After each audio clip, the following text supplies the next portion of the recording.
Okay, okay. Okay. Let me just double check. What's up, everybody? It's iCkEdMeL. Welcome back this afternoon. There's supposed to be a presser in about an hour. And a couple things that we can talk about while we wait. Let me just make sure everything's good here.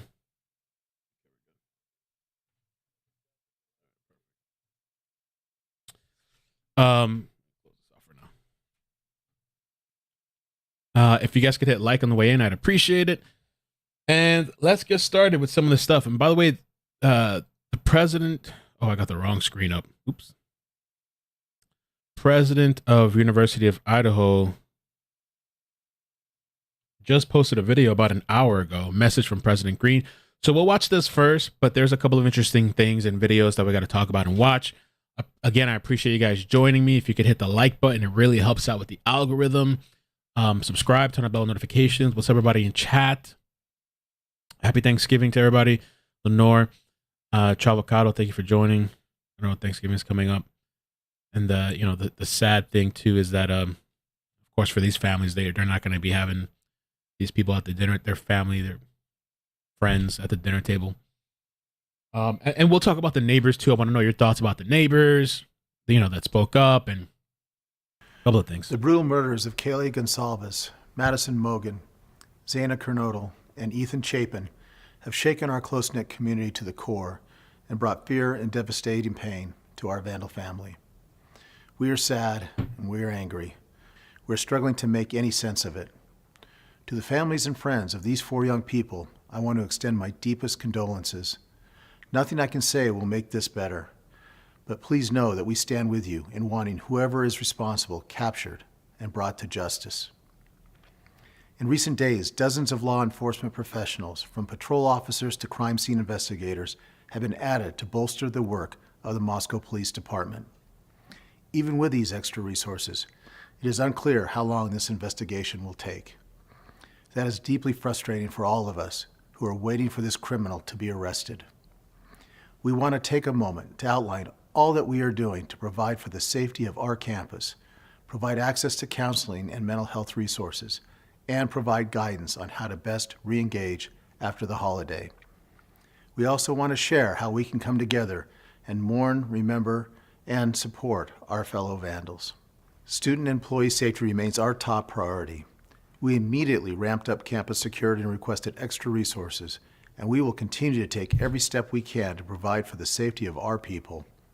This heightened presence of law enforcement will continue for the foreseeable future, and we are grateful to the Idaho State Police for increasing their visibility on our campus and in our community.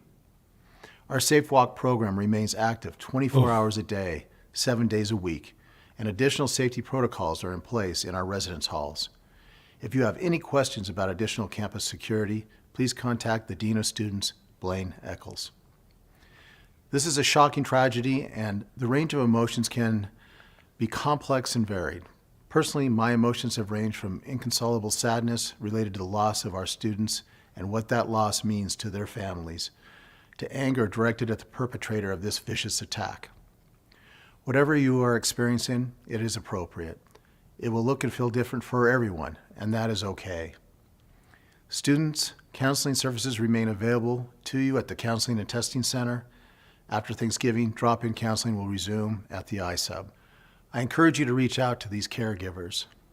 Employees, you have the added challenge of supporting our students while also dealing with your own emotions, concerns, and fears. This is more than anyone should be asked to do. Thank you for your dedication to our students. Knowing this takes a toll, Oh, no! I encourage you to use the counseling resources available through our benefits. Did it end the stream? To our larger Vandal family and community, the outpouring of support, kind gesture. Hey, are you guys still here? Is everything good? Okay, my bad. Yo, so we had a glitch going on where 2 live streams were launched at the same time. So I ended the other live stream, and I thought I lost you guys, but I think we're still here, right? We're still here. Okay. Sorry about that, guys. I thought I lost you guys for a second, so we're still here, right? Okay. Please don't call me FaceTime. We're good. Okay. And thoughtful words has been truly moving. I'll talk You about it in make me a so second. proud to be part of such a caring and potent force for good. We ask each of you to continue to keep these 4 families in your thoughts. This is a time to stand together and lead with care. We have heard from students with varied needs. Some are not comfortable being back in Moscow until a suspect is in custody. Others are asking for in-person classes and the structure that life on campus brings. Okay. To meet the needs of all of our students, we have asked our faculty to work with their classes to allow each student to complete the semester either in person or remotely. This may take the form of course delivery on Zoom, recorded lectures, or myriad other methods which were well established during COVID. Students, your instructors will communicate directly with you. Any concern regarding lack of accommodation should be directed to our Dean of Students office. We will gather in solidarity Wednesday, November 30, in a vigil on the Moscow campus that will also be streamed online. It is our hope that we can find comfort from each other while expressing our thoughts and prayers for the families of Ethan, Xana, Kaylee, and Madison. If you wish to support the families, GoFundMe pages have been established to help them during this difficult time. Links can be found on the In Remembrance page on our website. If I know one thing about the Vandal family, it is that we are resilient, strong, and deeply connected. Together we will find the path forward, bringing with us the memories of 4 Vandals whose time here was much too short. Madison, Kaylee, Xana, and Ethan will forever be in our hearts. Thank you. Okay, so that was the president. I think the president, right? Let me see what his name pops up over here. Yeah, Scott Green, president of University of Idaho. We've seen him speak during some of the pressers. I figured we could just watch that real quick since it was it just came up. Now, a couple of things. I think let's start off with this Q&A first, which I thought was great. Jazz had sent me this. We had a glitch. Sometimes there's this glitch on the channel where for some reason, I don't know why it is, 2 streams launch at the same time. And so I ended the live stream and I redirected everybody over here. So we're live over here. Okay, so are there suspects, right? I don't like how this window shows, but at this time, there are no named suspects, no arrests, and no weapon has been found. And I'm kind of curious. I want to ask you guys in the chat. Do you guys, I think I asked this yesterday, but do you guys think they have something? Like, are they going to announce a suspect today? I don't think they're announcing a suspect today. I don't know what they're going to come out with. But do you guys really think they have a lot or not? I don't even know how to phrase it. Do you think, let's do it again. They have a suspect in mind.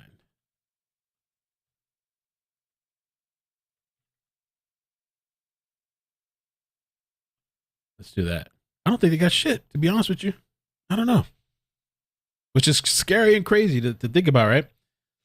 Who and what information can I trust? We encourage the Coeur to rely on official channels for the most accurate information.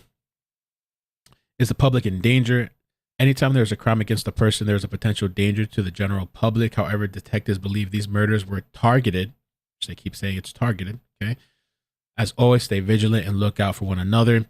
Who made the 911 phone call? On the morning of November 13th, the surviving roommates summoned friends to the residence because they believed on the 2nd floor, victims had passed out and was not waking up. Which I'm glad we're kind of, this has come up multiple times, but we're seeing it from the legit, straight from the police, straight from their website, their source. Let me slow down. They're telling me to slow down the chat a little bit more.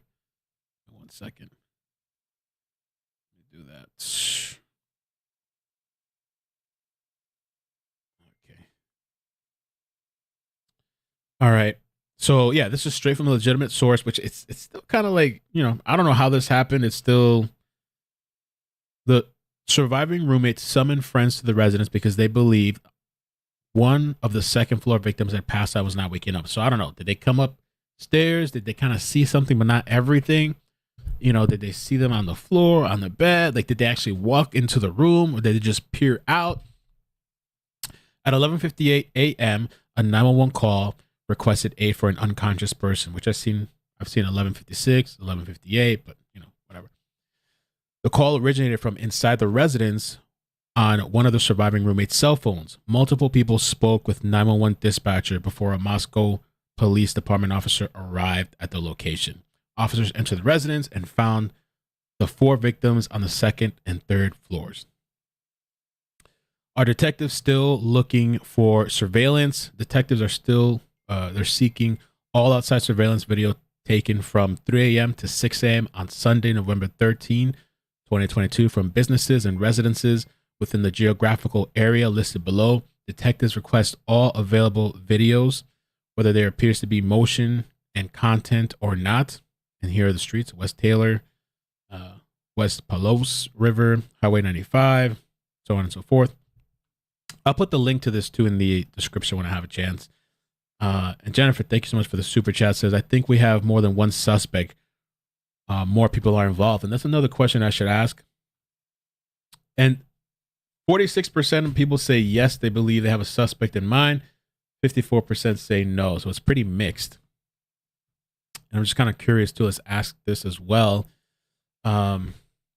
More than one person involved. Just your thoughts.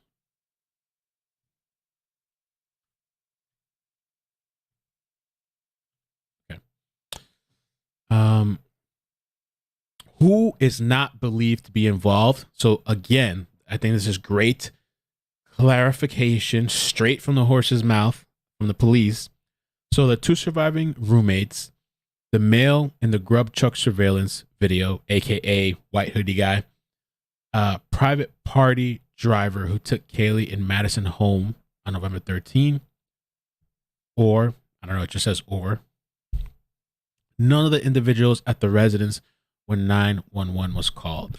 And one of the videos that I'm going to play for you too, they're still not saying, the ex Jack D, but the family stands behind him 1,000%. And I don't know. His stature and everything. I just have a hard time seeing somebody like that pull this off. But straight from the horse's mouth. Now, what other rumors are there? The identity of the 911 caller has not been released. Investigators are aware of multiple phone calls from victims Madison and Kaylee to a male. Online reports of the victims being tied and gagged are not accurate. Detectives seized the contents of 3 dumpsters on King Road to locate possible evidence, which I guess they got no knife. I wonder what day is garbage truck day over there. Local businesses were contacted to determine if a fixed blade knife had been recently purchased, which I feel like now the terminology, I don't know if that's the same thing. I've seen some of the news clips. Now they're saying fixed blade. And we're going to watch some of the video clips that talk about that. Take a look here. I don't know how much different that is from, what were they calling it? Kabar?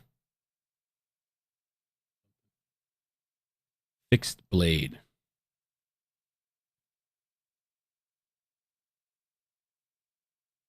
All right. So we'll talk more about that later. Currently, no suspects is in custody and no weapon has been located. All right. What happened to the dog, right? So many people, we kind of went extensively into the dog thing yesterday. It says on the night of the incident, officers located a dog at the residence. The dog was unharmed and was turned over to animal services and later released to a responsible party, which I believe this was Kaylee's dog that was shared between her and her ex, Jack D. The dog was shared between them, so it was returned to a responsible party. Are the reports of the skin dogs related to the murders, which we've covered yesterday, and they say that they determine it's unrelated. Okay, they're aware of it. It's unrelated. Detectives are also aware of a Moscow police incident of the report of deceased animals left on residents' property. This was determined to be wildlife activity. Have detectives run out of leads? No, detectives continue following up on any and all possible leads. With over 700 tips and 90 interviews conducted, police are not short on investigative leads. The public is asked to provide any information to help narrow down leads and assist with the investigation. Why has no forensic information been released? Forensic evidence was collected from the crime scene and is currently being processed. The test results will be used by detectives to assist in the investigation. As a criminal matter, much of the evidence will not be released to the public. And these are the resources that they are using. 4 detectives from the Moscow Police Department, 24 patrol officers, support staff, FBI, which seems like they have a lot of FBI working on this, Idaho State Police. And so I think that's a good website if you want to get information straight from the horse's mouth. You don't want to have to search too much. The other thing that was kind of interesting, and this was sent to me, I think this was on Discord, which, by the way, you guys should check out our Discord. We have a nice community over there. And, you know, if you ever run out of videos to watch or live streams, or you just want to go to a place to talk about your thoughts and theories or whatever, you can join Discord. It's for free. We got a server, pretty big server, almost at, well, what I consider to be server, relatively. Almost at 3,000 people there. And let's see. So this report, this was on 11. Let's scroll up. 11/22. This was yesterday, and it was around 2 o'clock, 1400 something. Let's see.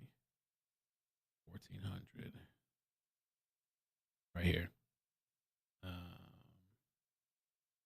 A male is walking around taking down the posters with the tip line information. Officer responded, no report. Okay, so that's kind of weird. I don't know if it's just somebody disgruntled in the neighborhood, but that's kind of weird to do, to go around taking down the posters, the tip line information. I mean, I feel like I've heard of stories like that. People going around. A Hope, thank you for the super chat earlier. Cheeks, thanks for the super chat, says, I've been asking this. Make it make sense. They've been telling us it was a horrendous scene on the walls. How do you not see that? How do you confuse that with an unconscious person? I still don't understand either. Maybe one day we'll know or have the answers. I still don't fully understand. Maybe, I don't know. The Moscow, let me just refresh this in case they posted something new. Shabam. What did I tell you? Media advisory, no critical updates. The city of Moscow Police Department is holding a press conference at 1 p.m. today, which is in 40 minutes from now. This is Pacific time. In the alumni lounge of the ICC arena. And they're already just letting us know no critical updates. So that's a little bit of a downer. Like I said, and it's just a theory. Sadly, I don't think they have much. Maybe once all the evidence is processed, maybe they'll have more stuff.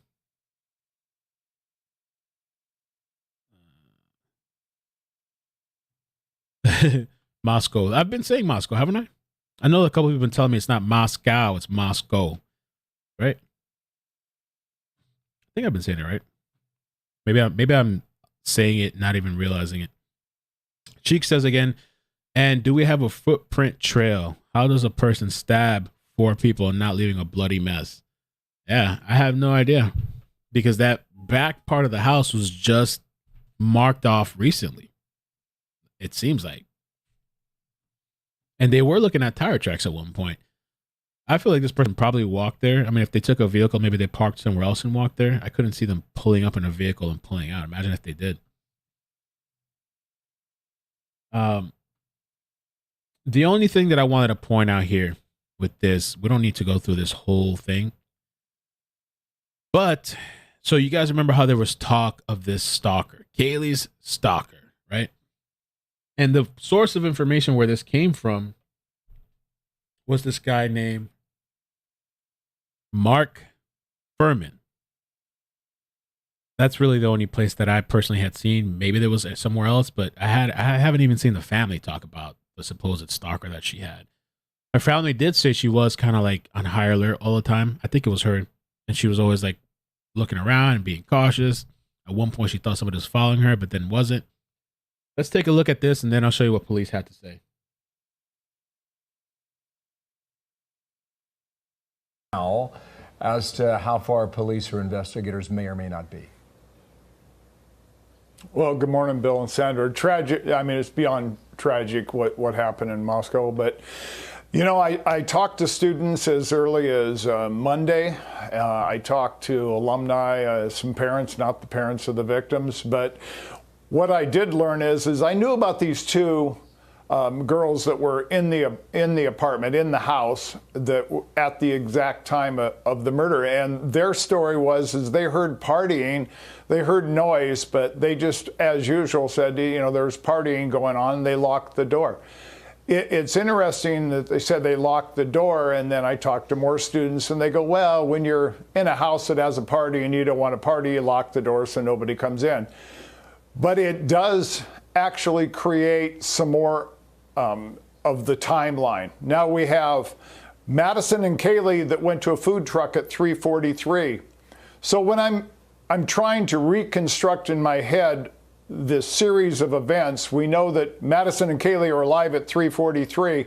They go back to the house. Was that food eaten?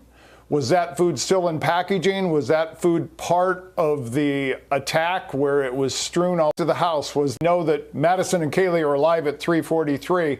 They go back to the house. Was that food eaten? Was that food still in I guess he must have misspoke there or something. He said packaging? Was that food part?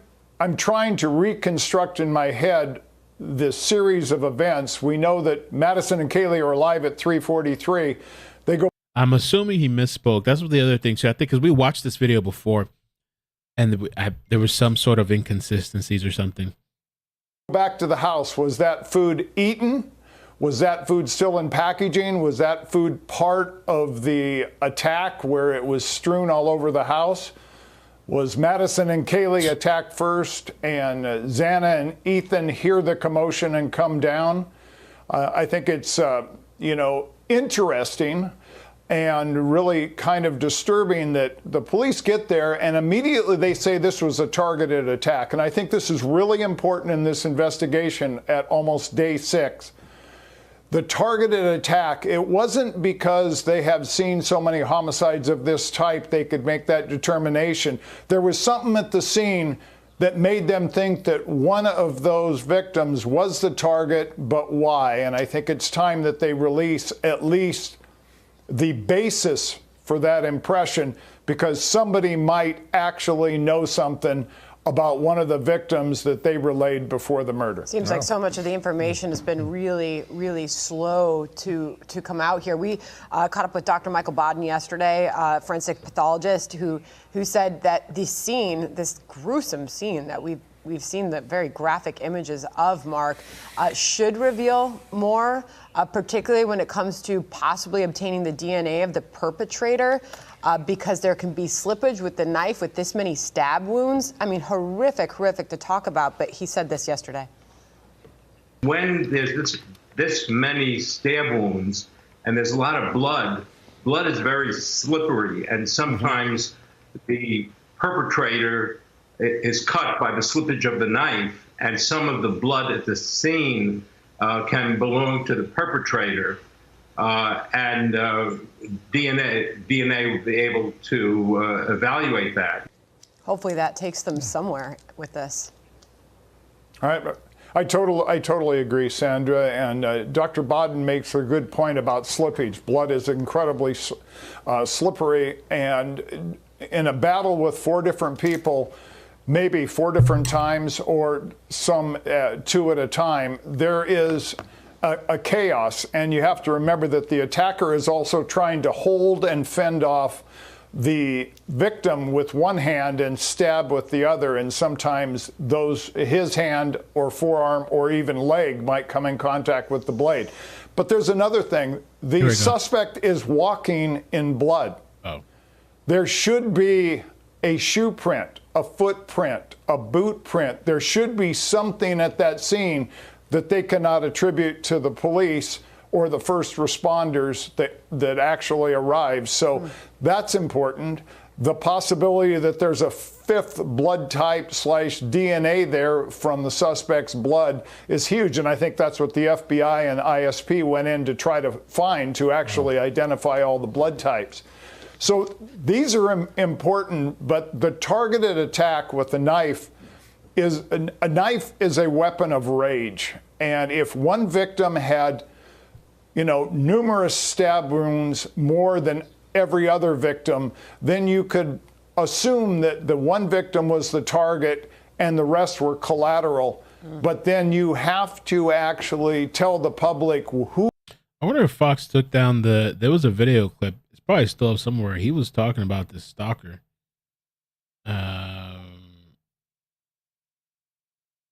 That cops are now saying there's nothing that they couldn't verify at all. The stalker situation.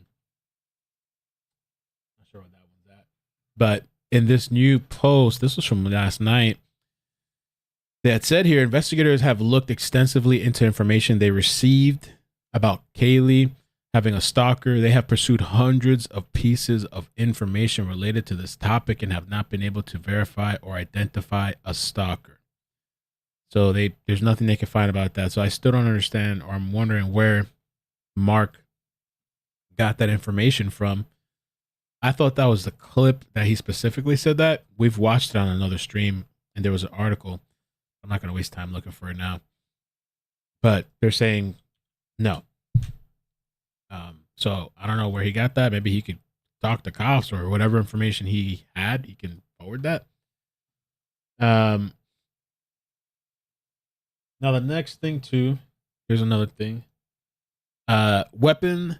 There has been much conversation about the terminology used to describe the weapon. The type of knife thought to be used in the attacks is believed to be a fixed blade knife. Detectives continue to look for the weapon. So nothing. No weapon yet. Doesn't seem like they. I mean, maybe they suspect somebody, but I just have a feeling like it doesn't seem like they got much, or at least until the DNA comes back. Now, this was the neighbors, man. I posted this video last night. I'm going to be looking in the chat once this plays to hear you guys' thoughts as well. And I think all it does is tie back to the whole thing of like, it seemed like this was somewhat of a party house, depending on what you consider a party. This one guy said at least like 5 nights a week there's people there. So I think one of the girls said like usually it was like a smaller crowd of people, like 10. And some days or sometimes the music was loud, but most of the time it was controlled. And so it seems like it wasn't, obviously an uncommon thing for people to be going in there. And it's a college area. It's a college town, and they're outside of the jurisdiction, I guess, of the university. And so they have maybe less rules and things to abide by. Carmen, thank you so much for the super chat. Mo, thanks for the super chat. Mo says, think about it. If the blood was leaking outside, might have leaked into the room. So she may have texted Xana, no response, then called 911 was called. That's possible. Very possible. She would have, if the blood had leaked into the first floor where the survivors were, maybe they saw that and maybe they just took a peek or something, and then called their friends over, and then the friend called 911 from the phone, I guess. Possibility. Lori Ludwig, thank you for the super chat, says maybe the door was locked and they didn't see the blood, and there was no answer, so they called 911 about person not responding. Brass Yeti, thank you for the super chat, says maybe Xana's bedroom door was closed/locked and thought she was unconscious because she wasn't answering. But according to that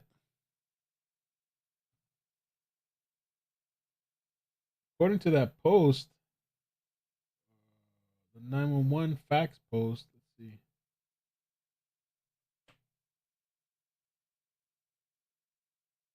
The surviving roommates summoned friends to the residence because they believed one of the second floor victims had passed out and was not waking up.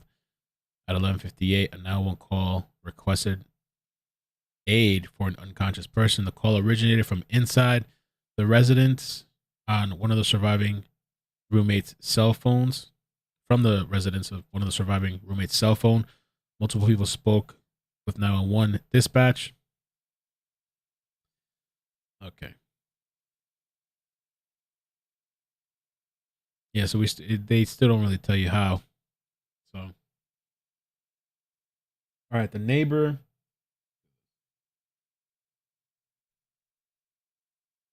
Day and you just go to work and you don't. Kind of been scary, honestly. You know, you wake up in that morning, you know, on Sunday, and you just go to work, and you don't really think anything of it. You know, I was at work, and the only thing I heard about was like the unconscious person, and then, you know, I didn't realize it had more severity to it till I got home and I could hear the clicking of the cameras. It's a really small town feel, lots of hills, but it seems like a really close-knit community. All of my professors and stuff that are from here, seems like they've been here for a decade or longer, and they seem to know just about everybody. So I would say it's a fairly small community, even though there's roughly 20 to 25,000 people here. The officer that came by door to door, he asked if we had any sort of surveillance or if we knew about any other cameras or anything in the area. Sadly, this is an apartment building, and I'm assuming it's relatively old, so there was nothing. Luckily, the apartment sent out an email a couple days ago saying they're adding new lights, which there is a new light up there. They're going to work on installing cameras. Amazing. They put up a light. That's nice, I guess. But yeah, they really need cameras, though. Pookie Woozy, thank you for the super chat. Says the night is K-Bar, pronounced like Kmart. Thank you. Just so that if anything like this were to happen again, there's a better chance of getting footage of who did it.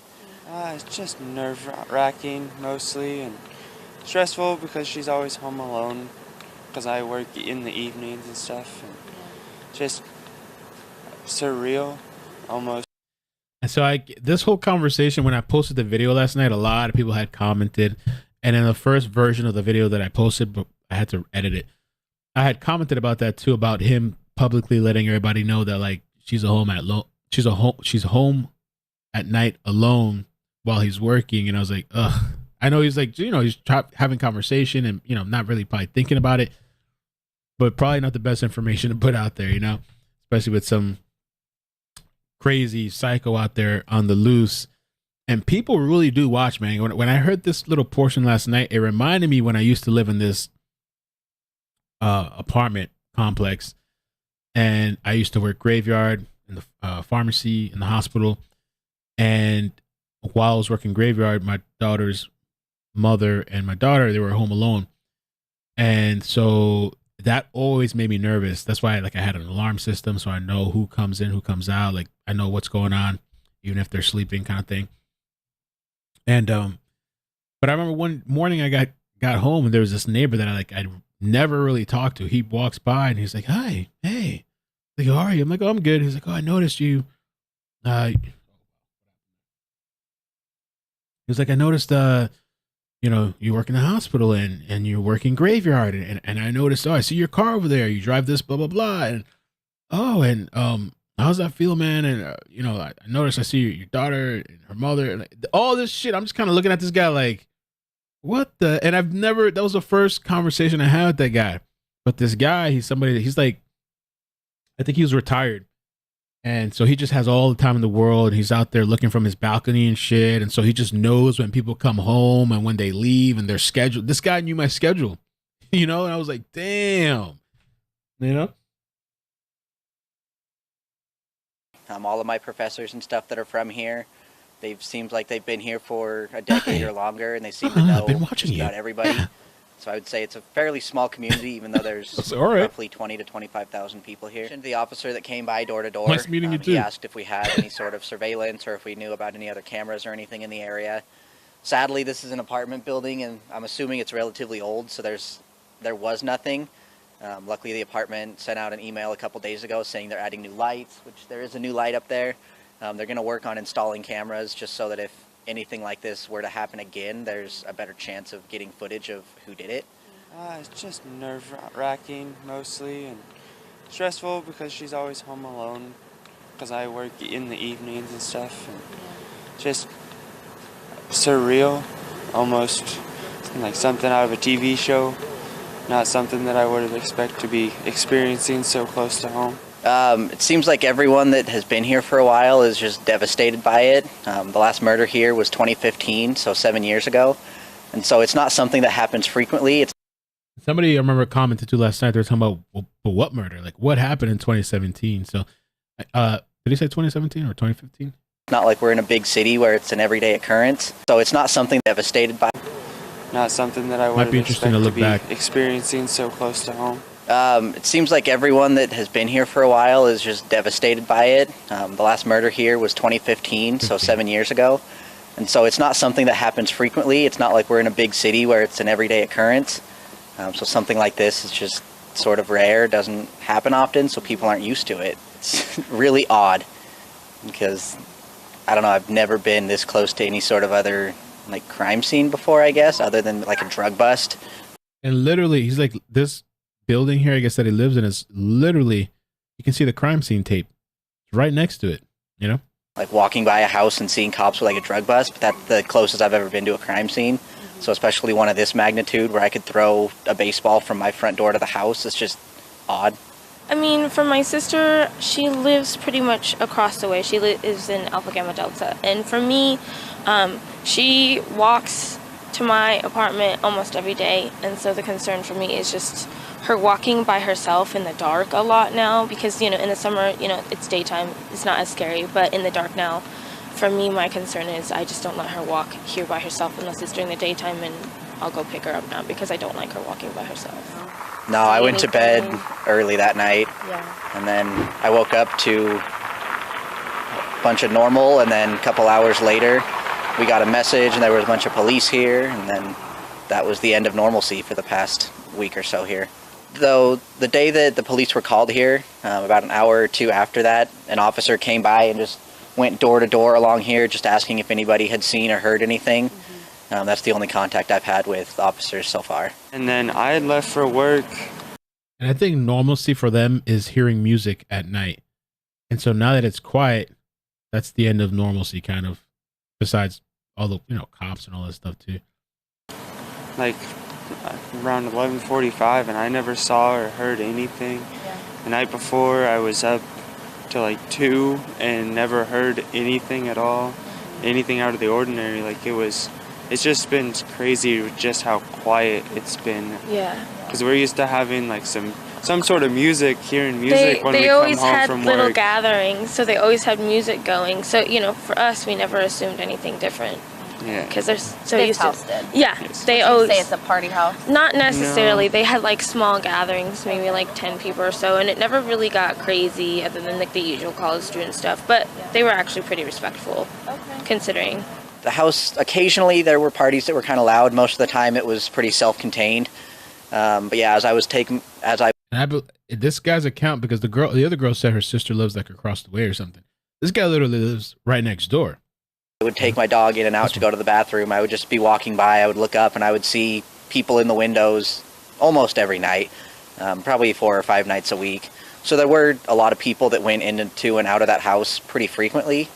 So yeah, it was kind of a party house. But again, this whole neighborhood is sort of like a party neighborhood because it's just off campus. So you sort of don't have to follow the university rules. I hope whoever did it gets found because 4 people is not something that you just walk away from and act all normal. And so whether or not the cops think there's a danger, I disagree. I think there is a danger because 4 people shows that. Yo, Gypsy!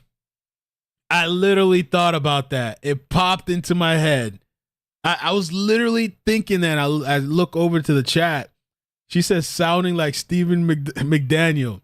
I'm not going to put that on this guy, but it was just kind of a funny thought. It was kind of a funny thought.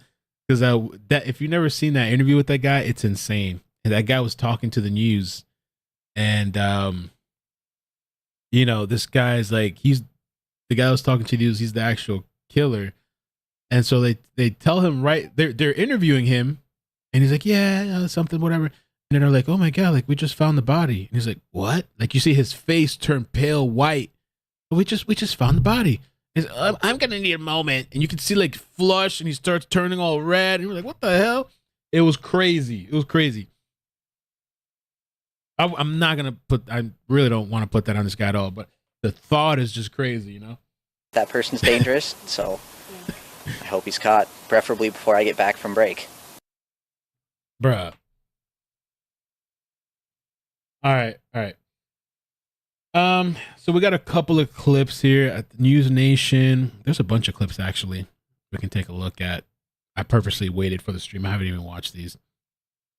News Nation. This is Banfield. Is Gemma Gaudette. She is the host of Joining me now is Gemma Gaudette. She is the host of Idaho Matters on Boise State Public Radio News. Gemma, thank you so much for being here. I'm just going to ask you to sort of add to the narrative that we've been working on for the last 13 minutes.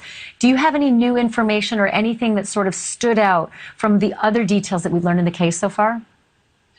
You know, Ashley, I think that's part of the issue, right? Is that we are all sitting here wondering what new information is there? Is there something that police know that maybe they're not sharing? And with that being said, the last thing we want to do is impede an investigation. I don't like calling them children, but they certainly feel like children lost their lives. And it is something that has been impacting Idaho. And I think one of the things that stands out to me, and sometimes we forget about, is how small Idaho is. Idaho's small. We are very connected. And the University of Idaho is even smaller. And everyone knows someone who is somehow connected to this. And it is heartbreaking. It is. And I'll tell you what, I'm just going to go on record. There are going to be 4 Thanksgiving tables where some parents won't have their children because of this. So they are someone's children. You know, Gemma, this is a fascinating fact that I discovered right before air, and that is that your husband had friends who actually lived in that home, and that he was able to give you a description that those 2 basement bedrooms were once a separate apartment unit. And I'm curious to know if your husband knew if there was an additional door that locked away from the upper floors, meaning when you walk in that front door and you turn and you go up the stairs to the 2nd story, is there a door that could be locked that may have protected the 2 girls living in those bedrooms downstairs from the horrors that we're having upstairs? Well, let me clarify something. So yes, when my husband was in law school at the University of Idaho many years ago, he actually lived in a home that you see in some of those pictures, and a friend of ours did live in that actual home. There was not a bottom floor apartment. In fact, it was just the first 2 levels of that home. Since then, that entire backside, that when you see the big picture of the home, has been completely added. So there were 2 bedrooms on the lower floor. That front door that you see that has the keypad, that's where the door was. So not a separate apartment, but definitely a big, huge addition, as you just saw, has been added in those 25 plus years. And you're saying that addition is this back area, the 3rd floor that rises up from the sliding glass door in the kitchen on the bottom level there, and then the sliding glass door in Kaylee's room, which is on the 3rd floor. It's that back part that you're saying was brand new. So my understanding, Ashley, is it's that entire back part. So it's even where that back patio is and where the deck is. All of that has been added on in 25 years. So the home has gone from a 2-bedroom home to that big 6-bedroom home. Yeah, it crossed my mind that if there was a separate apartment, like perhaps there might have been a lock that still remained this many years later that may have been what protected the girls downstairs. Or maybe it was just that it didn't cross the killer's mind that was a basement that was actually occupied by bedrooms. Maybe they just thought living room, bedrooms, and an upstairs, and that was the crime of opportunity. Gemma Gaudette, I hope you'll come back on the program. I really appreciate your insight, and thanks for being here. Thanks, Ashley. Thank you for watching. So, with regards to the basement, Idaho police still have a few answers. John Webb now, he is the North Idaho. Oh, yeah, this was the reporter that they tried to cancel. They made a whole article about this guy because at the presser. But he's here now at News Nation. I think he's a local reporter. For KHQ, and he just sat down with Idaho State Police spokesman Aaron Snell. John, thanks for doing this with me tonight. What did the spokesman tell you? Anything that's advanced some of the details or the theories of what happened in that home? There wasn't much new information released today, Ashley. We did do kind of a debunk with him. We talked about some of the rumors that were spreading online. You know it. Everybody knows it. There's been a lot of theories about this homicide. And we asked him point blank, he said yes or no to these homicide rumors. And for most of the questions that we asked him, he wasn't aware of the information that we were providing or didn't want to comment on it. The only thing that he said was incorrect. Let me just, so I can remove this poll. More than one person involved, 3,500 votes. 37% say yes. 63% say no. Boys, Fleek. And I'm trying to find it in my notes. It says that the kids were bound and gagged, and we knew that a couple of days ago, Ashley. Right. There was another report that emerged today that police were out investigating behind the home when they expanded the perimeter yesterday. There were, detectives who were seen crouching and trying to get a clear view to the back bedrooms of the house, which would be a bedroom that would be occupied by Kaylee Goncalves on the top floor and Madison Mogen on the top floor, facing out back. Is there some theory that they're looking about the possibility of the killer stalking them or, being a peeping Tom from those woods in advance of the crime, basically getting the lay of the land and where the girls' bedrooms were perhaps before the actual attack?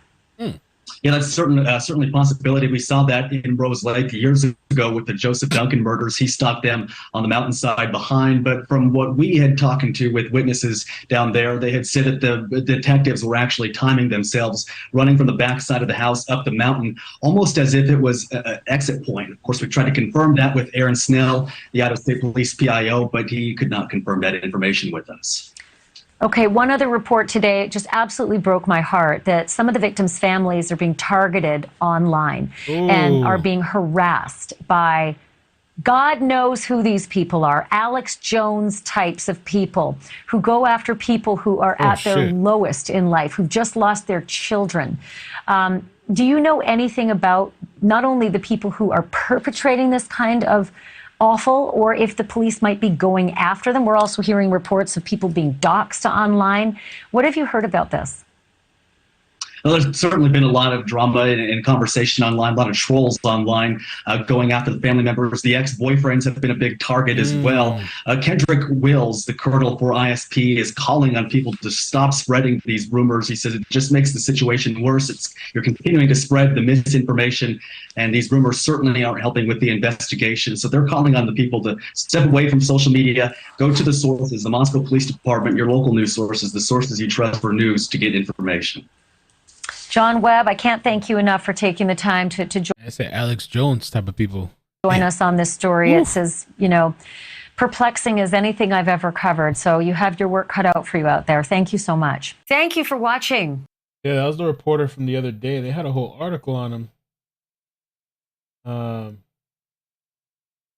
forgot his name. Wasn't it Webb? John Webb or something Webb? Oh, John Webb. Yeah, John Webb. He's on Twitter too. He's had some good posts that he on Twitter, and some video clips too. I think John Webb.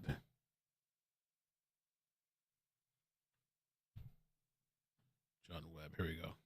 Let's see if he posted anything recently. He posted the clip. Oh, that's it. Okay. Oh, this is the clip where he was trying to ask police stuff, but they pretty much didn't tell him anything. And you just tell me yes or no. We're going to debunk them right now, okay? Was there any notes written on a wall? I think you're going to be asking about stuff that's involved in the case that I don't have knowledge of. So there was rumors. I had heard somewhere. I had heard somewhere that supposedly there was like blood on the walls, but that was just there's just nothing at all that substantiates that. I just saw it rumbling somewhere. I don't know if it was Reddit or somewhere else. So I think that's why he's asking. That's why it's good to sometimes hear what they're asking, because you can get an idea of what's rumbling around. And you just tell me yes or no. We're going to debunk them right now, okay? Was there... You kind of like the way he looked up too? So what we're going to do is we have a list of the theories that have been spreading around social media, and I'm going to read them to you, and you just tell me yes or no. We're going to debunk them right now, okay? Was there any notes written on a wall? I think you're going to be asking about stuff that's involved in the case that I don't have knowledge of. So no, I don't know. I don't have an answer for you. I don't know if notes were written on the wall. Kids were bound and gagged. That is incorrect.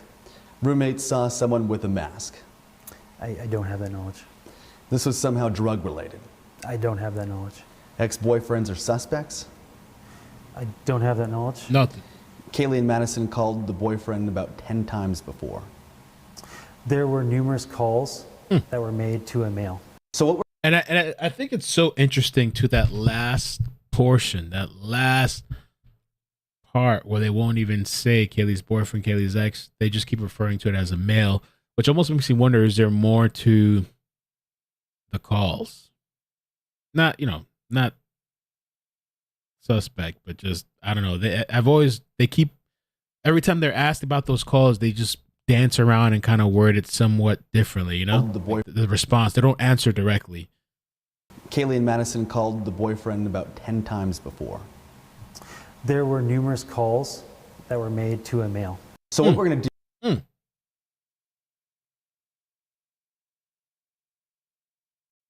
That's John Webb. You check him out on Twitter. All right, so moving on to the next thing. Oh, this is I don't know what this is. It was sent to me this morning. Oh, this is we should watch this. If it'll actually play.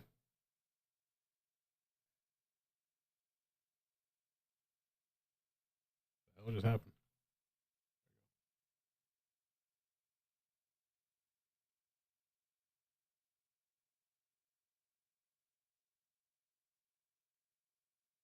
So far, no suspects have been identified in the attack. Local officials are struggling to answer several key questions, like where the murder weapon is and how the two surviving roommates were able to sleep through the attack. Joining us with more. Almost time for the presser. Is Idaho State Police Communications Director Aaron Snell. He's also the Public Information Officer for the Moscow Police Department. Director Snell, thank you for being here. As you heard, there are some major questions that people have. What is the latest on the investigation? 5 minutes, guys. Most definitely, there are major questions, and we continue to investigate this case around the clock. It's very important to us. It's important to this community. It's unfortunately a major tragedy, and so we really want to solve this case. As far as updates go, we continue to investigate. We have over 700 leads. We also provided a way for the community to provide their surveillance videos to us through the FBI, and so more leads are pouring in every day. We've investigated and interviewed over 30 people, and over 90 people. And so we're continuing this investigation and really working through the leads as they're coming to us and vetting everything and making sure that we're going to get to the bottom of this. It's such a bizarre and horrific crime. And a lot of people have questions about who could have done something like this. We know that the surviving roommates have been ruled out so far by police. But I wonder, is there any more information about any motivation? At first, there was information about, possibly being a targeted attack. We don't know, or from the reporting I've been reading, that can't be confirmed. Any clues as to whether it was one or more suspects? Just anything that we can know? Yeah, at this point in time, everybody wants us to focus down and come up with motives and all those types of things, which are important. We do not want to get rabbit holed in any specific motive, any specific thought or theory. Our detectives are truly taking a whole view approach. We're still putting together the pieces of this case. We're putting together the tidbits of information, and we're trying to come up with a clear picture. We have not identified whether it was one suspect or more. As well, we have not identified any motive. I can tell you that there is substantial progress in this case behind the scenes.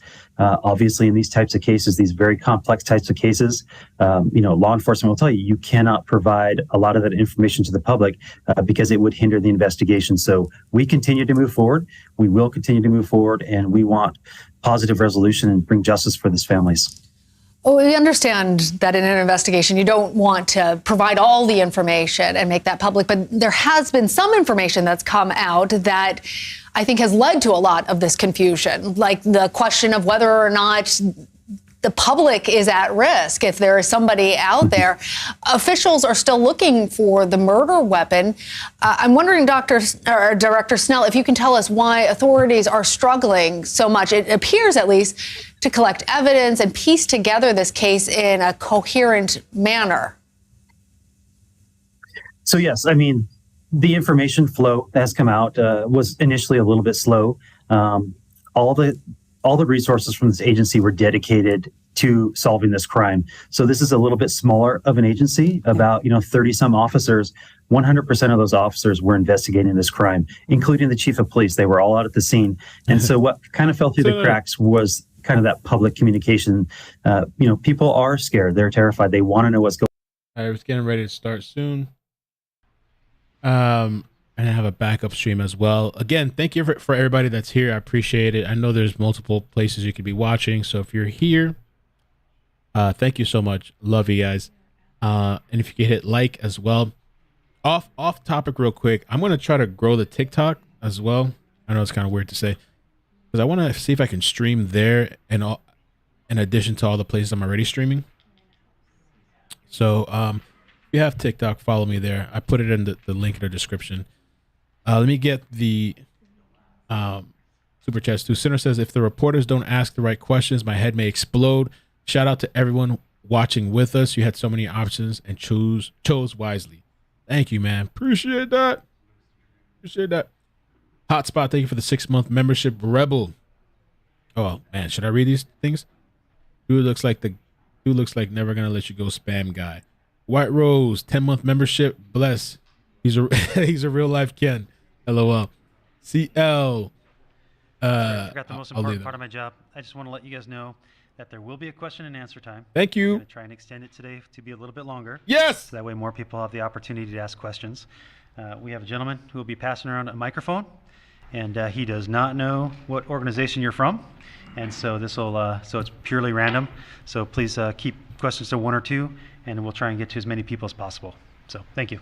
The questions are going to be vital. How's the audio? Is there not too much background? I had to increase it for you guys because it's a little bit low on their end. I do have a backup one too in case. As many people as possible. So thank you. Ooh, that one kind of sounds better a little bit. But I can leave it like this. I don't want to mess around with it too much.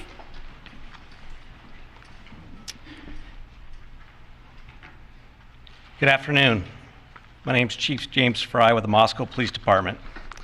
Joining me today is Captain Roger Lanier with the Moscow Police Department, Moscow Deputy City Supervisor Tyler Palmer, Colonel Kedrick Wills of the Idaho State Police, University of Idaho President Scott Green, University of Idaho Dean of Students Blaine Eccles, and Latah County Prosecutor Bill Thompson. We are thankful for all the tips and leads the public has provided in Ethan, Xana, Kaylee, and Madison's murder investigation. No bit of information is too small, and every tip will be pursued. So far, this information has helped investigators build a picture of the areas of interest and the relationships these 4 had with each other and our community. We still believe there's more information to be gathered, which will continue creating a window through which we view this case. We all want to understand why this happened and what drove someone to do this. The families of those involved and our entire community deserve to know. We ask anyone with any information related to what happened with these 4 who are in our community, their interaction with others, and whether they expressed concern or commented about someone or something strange, to get that information to us. Even if you don't believe it is relevant, investigators will review and determine if and how your information builds the picture.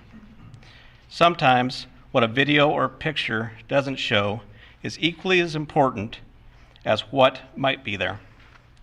Information on how to submit tips and updates on the investigation can be found on the Moscow Police Department webpage.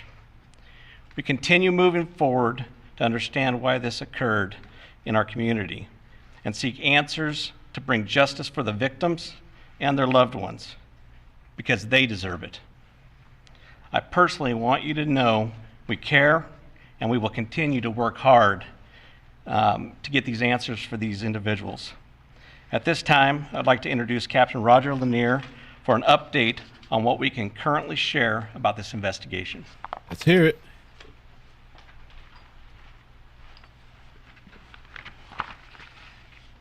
Good afternoon.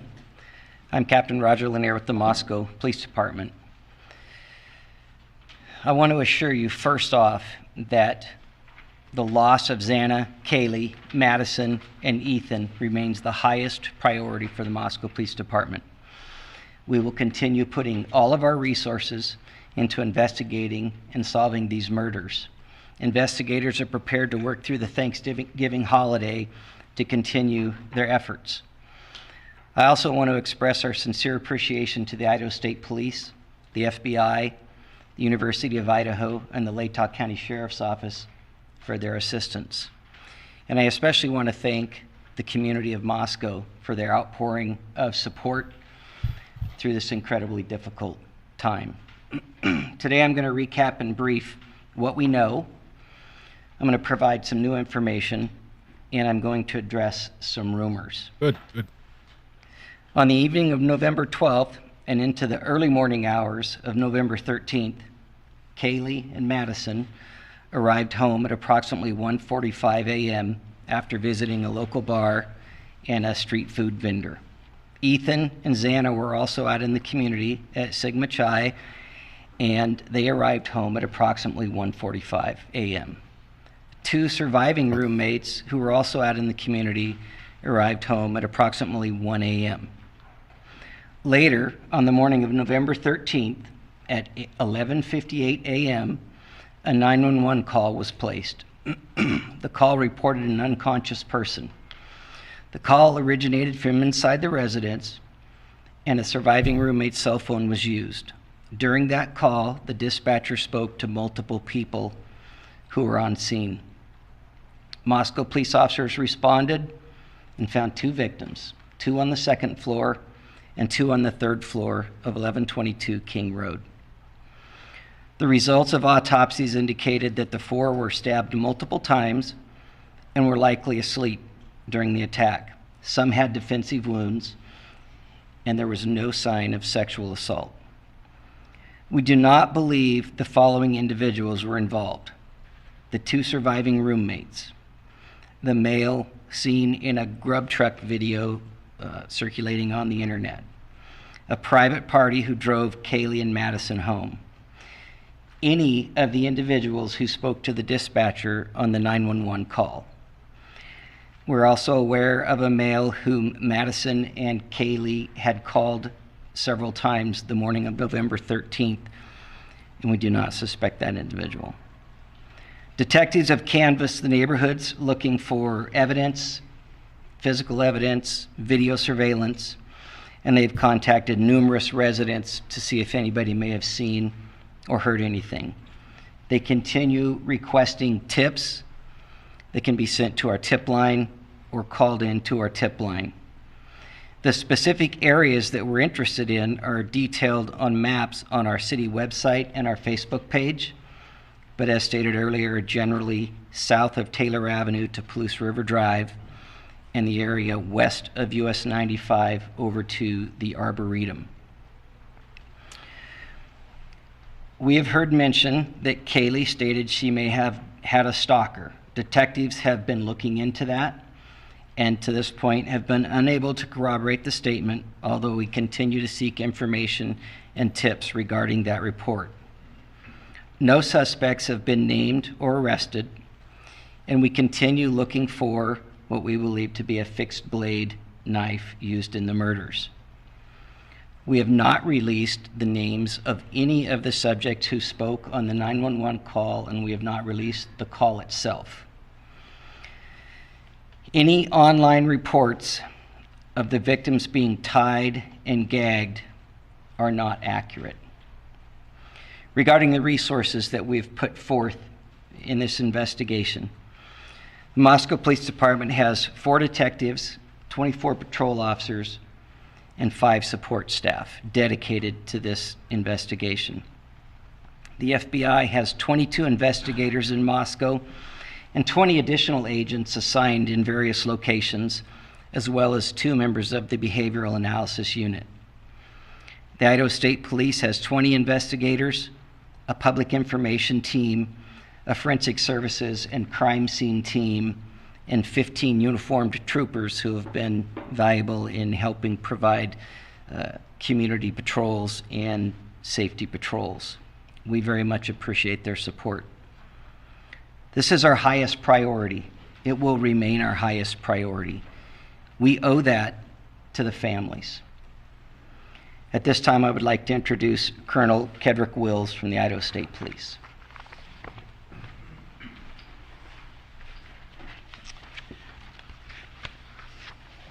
Thank you, Captain, and thank you for those that are in attendance today for your attendance. We really appreciate this. What has affected Moscow and the community here has affected all of us as Idahoans. We have a way in Idaho that the communities come together in tough times, and this is one of those tough times. Leads from the community are important, and as the captain spoke, no tip is too small, and we would urge anybody that has any information whatsoever to please provide that to help us solve this case. The lead agency of this case is Moscow Police Department with Chief Fry and his dedicated team of professionals, and the Idaho State Police's role is to support them and their good work here. There is an awful lot of efforts going on behind the scenes, and I'll explain why it's behind the scenes in just a moment. But what can't be seen isn't always known of what we do in law enforcement, and I'd like to explain that in just a moment. But the Idaho State Police and the FBI continue to provide resources to this investigation. I would like to speak for just a moment, if I could, not about this specific case, but rather an overview of how cases are investigated, so that maybe it'll give some sense of the why of the timeline here. We understand you want answers. We want answers too. But these take time, and if I could explain just a minute about the process here of what we go through just generally in investigations. So we use in advanced investigative techniques and crime scene processing. So what happens when a call comes in, the original officers, the first officers that respond to a scene, and then once that they've got their work there and determined that they need some additional investigative assistance, then they call investigators to come and help process that scene. And oftentimes it requires a forensics team to help process that scene. And when I say process the scene, what we're looking for is we're looking for any evidence that may help us to be able to find the people or person responsible for what we're seeing. And so we're collecting biological evidence, we're collecting latent evidence, whether it's shoe prints or tire marks or anything like that. We're trying to collect that evidence. We're trying to we do that through photographs, we do that through 3D mapping to be able to map the scene. We identify and we mark evidence, and then we collect that evidence. And then we look for any evidence that we think may be helpful. And once that is done, then we package all that evidence up and we send it off to forensics laboratories to be analyzed to see if it can help provide clues of what's happening. All of this takes an immense amount of time. The reason this is important to understand is because it's important that while this is such a tragic circumstance that we find ourselves in law enforcement, we believe we owe this to the surviving families to get this right. And so we're not willing to sacrifice speed for quality. We do testing for blood, we do latent print processing, any documentations for anything at the scene so that we can reconstruct that scene at a later date. If I could share just a few statistics of this particular crime scene. At this crime scene, we collected 103 pieces of individual evidence. We took approximately 4,000 photographs. We've conducted multiple 3D scans of the residents, and we have hundreds of hours used by technicians and investigators, including our forensics team and detectives from multiple agencies. We've processed over 1,000 total tips and conducted 150 interviews. Wow. I hope that you understand that gives a little bit of a perception of just how complex this case is. We have the utmost confidence in this investigation and that this investigation will be done right. We ask you and we ask the public to please remain patient as this investigation unfolds. And please rely on official sources of information. We really appreciate the media's assistance. We know you have a job to do. We know that you're professionals and you do it to the best of your ability. And we're thankful that you're here, because without you, we could not get the correct information to the community that could help us solve this. So I can't overemphasize how much I appreciate and we appreciate in law enforcement your willingness to do this. What you are doing matters. And it matters in what we are committed to doing, and that is to the best way we can think of to honor these victims and their families is to conduct this investigation correctly. Finally, I'd like to share that I've been in regular contact with Idaho's Governor Brad Little throughout this investigation. Governor Little is making available up to $1 million for expenses related to this ongoing investigation. As you heard, the resources that are here in Moscow and throughout with this investigation, you can see that those expenses would add up quickly. Like all Idahoans, Governor Little is deeply saddened by the loss of these 4 bright and promising young lives. And he's making sure the state of Idaho provides all of the resources possible to ensure that the person or persons responsible for this are brought to justice. And now I'd like to turn the time over to the University of Idaho President Scott Green. President University. They just dropped the video too. We watched it at the beginning of the stream. Good afternoon, I'm Scott Green, President of the University of Idaho.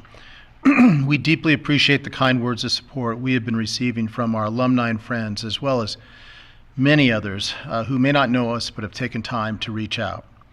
People are donating to the victims' GoFundMe pages and the Bruce Pittman Fund for Students in Need, and they're buying personal devices for our students and continuing to look for other ways that they can help. This is what it means to be a vandal. In the last 24 hours, we have sent updated communications to our students, employees, parents, and alumni. And in those communications, we discuss campus security, services available to our students and employees, our plans for both remote and live instruction to close the semester, and our plans for a candlelight vigil on November 30. All of this is available on our website. We all want swift justice and continue to work with law enforcement to aid them in any way helpful to their investigation. As the investigation continues, we will better know how to proceed in the new year. We will endeavor to find the balance among safety concerns, the need to grieve, and the long-term needs of all of our students and employees. Through everything we do, we will keep Kaylee, Madison, Xana, and Ethan, as well as their families and friends, in our thoughts and our prayers. Oh, there he is. Thank you. I'm sorry, I need to introduce Deputy City Supervisor Tyler Palmer. Tyler, sorry.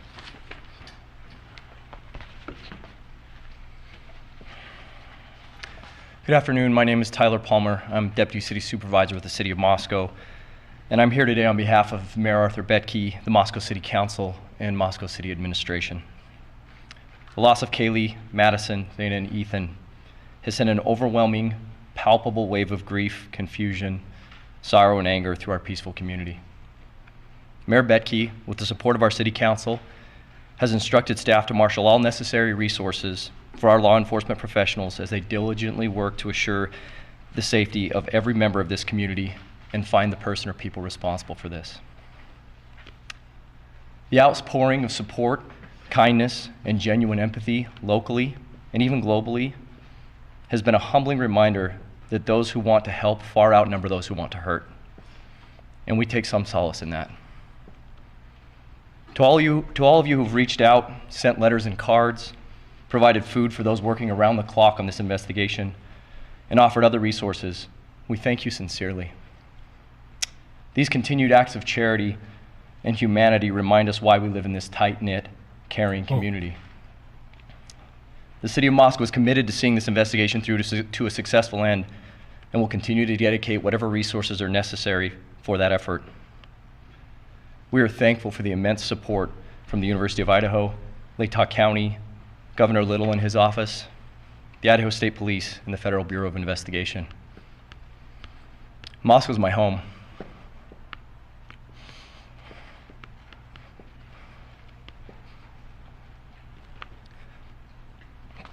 And I know we won't be defined by tragedy, but how we respond to it. We mourn the loss of these beautiful young people, and we will relentlessly pursue justice on their behalf. Thank you.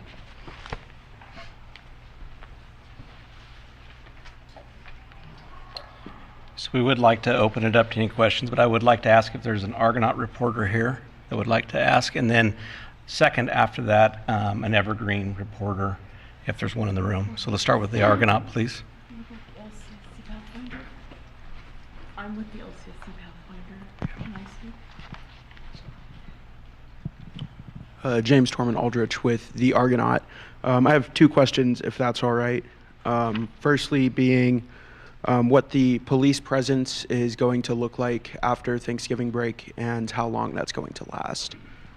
So I'll go ahead and answer. The police presence is going to be very heavy after the break. We have Idaho State Patrol that will also still be in the area, and you'll see a high impact of patrol officers and troopers, as well as Latah County Sheriff's Department personnel in the area. And then secondly, will there be any possibility of the release of the 911 phone call, even in transcript form? Not at this time. That's part of our investigation.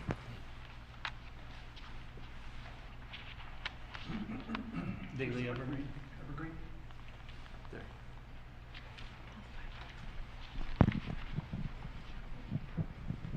Frankie Beer, the Daily Evergreen. I guess the Moscow PD press release mentioned looking into hundreds of pieces of information about Kaylee's potential stalker. I was wondering what led you to believe she did have a stalker possibly, and why those pieces of information haven't come up with conclusive results. I'm actually going to let Captain Lanier answer this question, okay? Good question so far, okay. Thank you, Chief. We obtained information through some of our interviews that Kaylee had made some comments about a stalker, so that's where that came from. We have followed up looking at specific time frames in specific areas of town. So far, we have not been able to corroborate it, but we're not done looking into that piece of information. Thank you.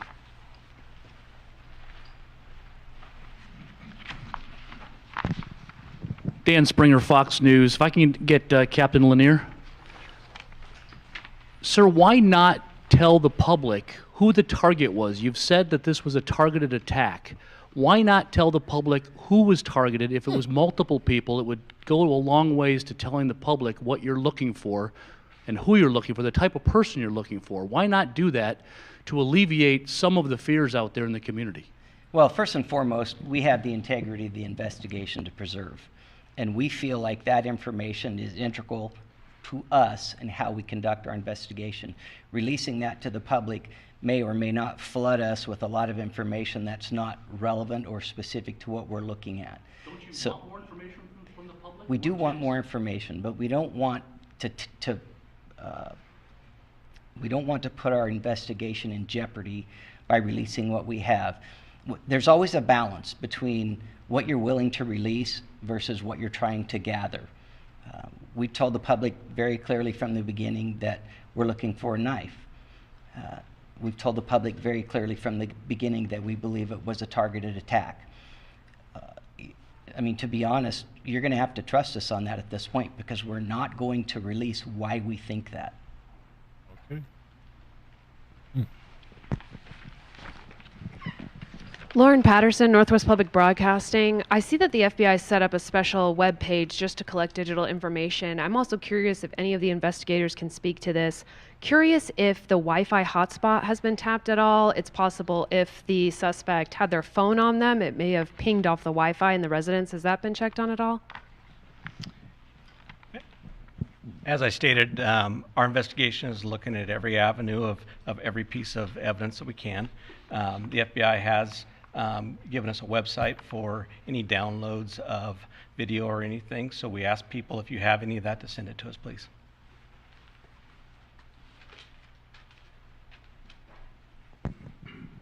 Thank you. Natasha Chen, CNN. I have a couple of questions here. One, in many homicide cases, the first hours, the first days are so incredibly crucial. Now that we're moving into a window that's further and further away from the incident, does that concern you about the ability to arrest a suspect, or do you have information that you simply can't share with us that makes you confident that you're close to solving this? I'm going to have the Colonel step up and address that, please. Well, thank you for the question, and I would like to address it a little more globally than specifically. A little more globally here.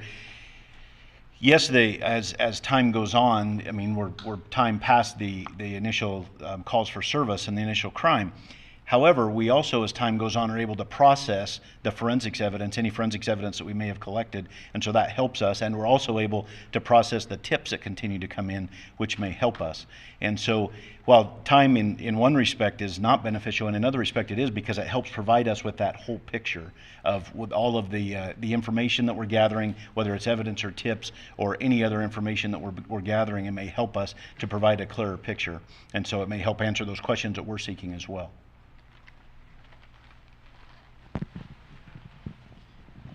Hi, Angela Palermo, Idaho Statesman.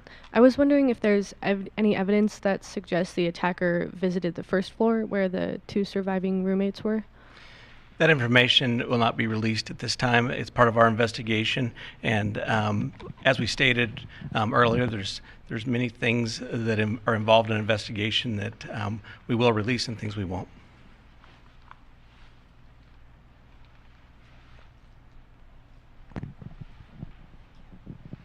Good afternoon, Ashley Soriano, Fox News. I have 2 questions. Have you considered the possibility of a murder-suicide? Is that something that you guys are considering I already talked right about now? that. They said no. I think they've already answered that. That question has been asked Yeah. previously, not at a press conference. It's certainly something that we looked at in the early part of the investigation. It is not something that we're looking at this time. And I know some of the investigators' vehicles and police vehicles are coming in and out of the driveway. Do you think that potentially could disturb any tire marks or other evidence? Yeah, so the question has been asked about why did the crime scene tape expand, and that's not uncommon. When the first officers arrived, they tried to cordon off what they thought was important. We immediately expanded that when the investigators got there to process the scene. And logically, as this progresses, and you've seen this through our press releases, we have expanded it to several areas of the city and have in fact canvassed entire neighborhoods. So we try very, very hard to uncover every single bit of evidence possible in an area before we move on to the next area. So yes, we've looked at everything that we think we need to look at in and around the crime scene at this point. But do you believe the cars coming back and forth in the driveway, potentially like tire marks or foot marks that there could have been? Well, it's a gravel parking area, so it would be hard to say that.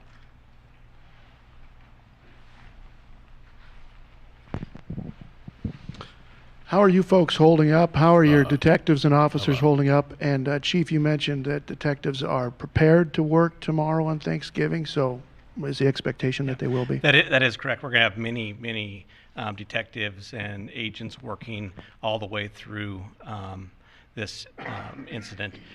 Our people are dedicated. Our people care about this community. Our people want to ensure the community that we're here to bring safety and we're here to get a resolve on this. So we will continue to push through. We'll give people time off as they need it, and we will continue to take care of them. But we're gonna keep pushing on this until we come to a conclusion. Chris Mitchell, KLEW. Is there any plans to increase security for the Apple Cup on Friday?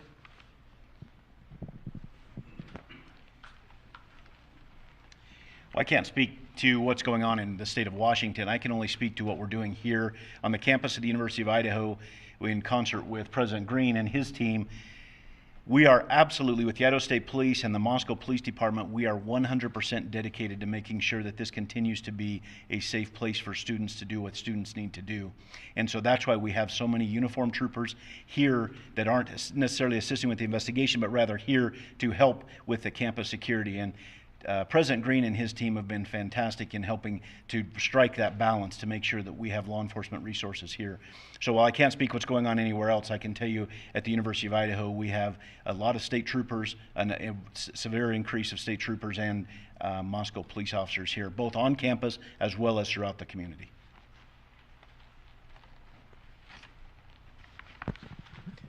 John Gabell, ABC News.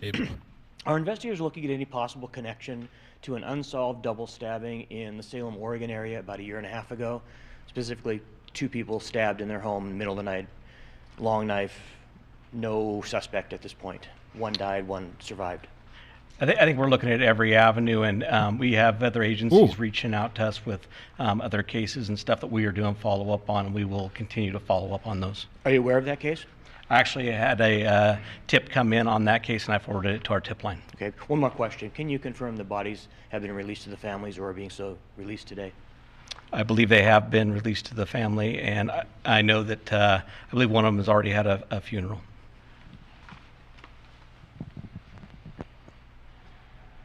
For those at the Oregon stabbing we were talking about, the other stream. Destiny Martin with the LCSC Pathfinder. Can you lend any insights into the possibility that the murder weapon is linked to the ROTC program? And also you mentioned that the analysis unit is here. Will we be able to hear anything from them about a working profile they possibly have? And on that note, have you guys ruled out the possibility that the killer might be a female? So we look at every avenue. We're looking at every group of people. Like I said early in our first press conference, we're not going to let any stone go unturned. I believe can you just clarify your second portion of that question? Oh, the BAU, sorry. Yes, I would like to know if the BAU has a working profile because, you look at victimology. Sure. Are you able to tell us who was killed first on the time of death so that we may understand, who was, if it was a targeted attack, it would make the most sense if they killed one of the roommates first and then maybe the other two. I'm not, sure. This is not speculation, I'm getting off topic. My question is are you guys looking at a working profile? Have they come up with anything new regarding the motive or intentions of the killer or killers? The BAU unit is working diligently to do what they do. Will that be provided? I'm sure that may be provided once the conclusion of this case comes together. But they are continually taking in information and reading reports and gathering information for that.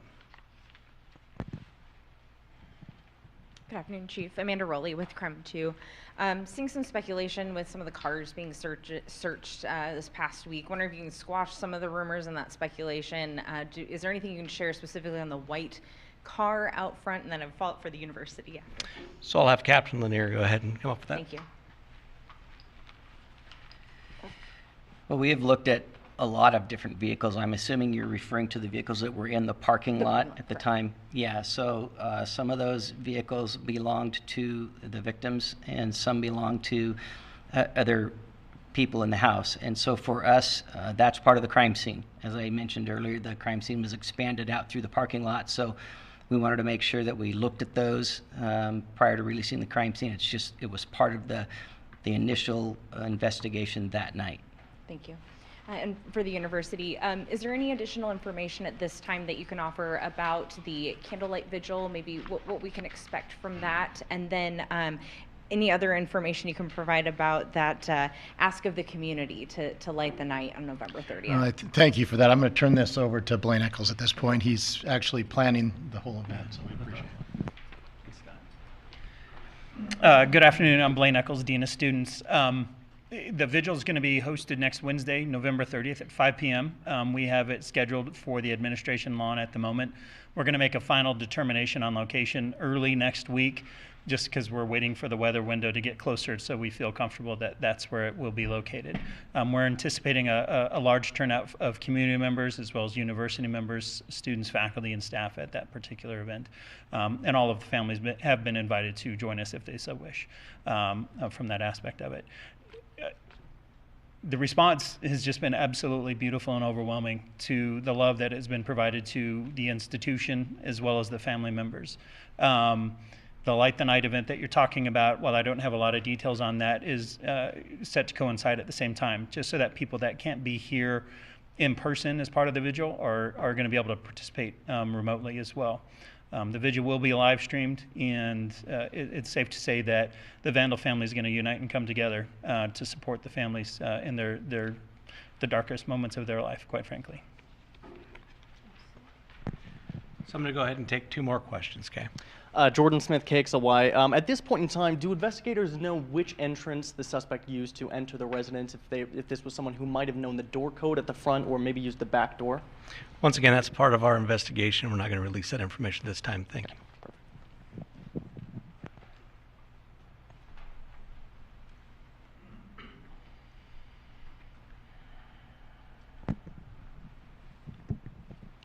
Noah Baltimore, News 8. You said this was a targeted event. You won't tell us why they were targeted. What should students do to prevent being targeted in the future?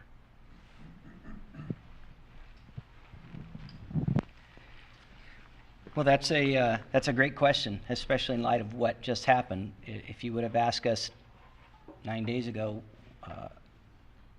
we would have had probably a different answer. Moscow's always been a very safe community. In light of this, and maybe we should always look at it this way, vigilance, always traveling in pairs, knowing where you're going, telling someone when you arrive, and just that kind of general awareness. Maybe we should, as a community, have always been doing that. You know, in some ways, this took our innocence. I would tell students that you need to stay with a friend. I know that the university staff is looking at different options to increase some of the safety on campus and providing certain options to students. So, yeah, going forward, there's a lot of things that maybe we wish we would have done before, but we need to start doing now. So I'm going to go ahead and close, but what we do want to let our community know that we do care. We do want to provide a safe environment. We will continue to work hard, and we'll continue to do everything we can. We want people to be vigilant. We want people to report anything suspicious to us and let us get there and handle it. But we are here to provide that safety. So I want to thank you today for coming, and I appreciate your questions.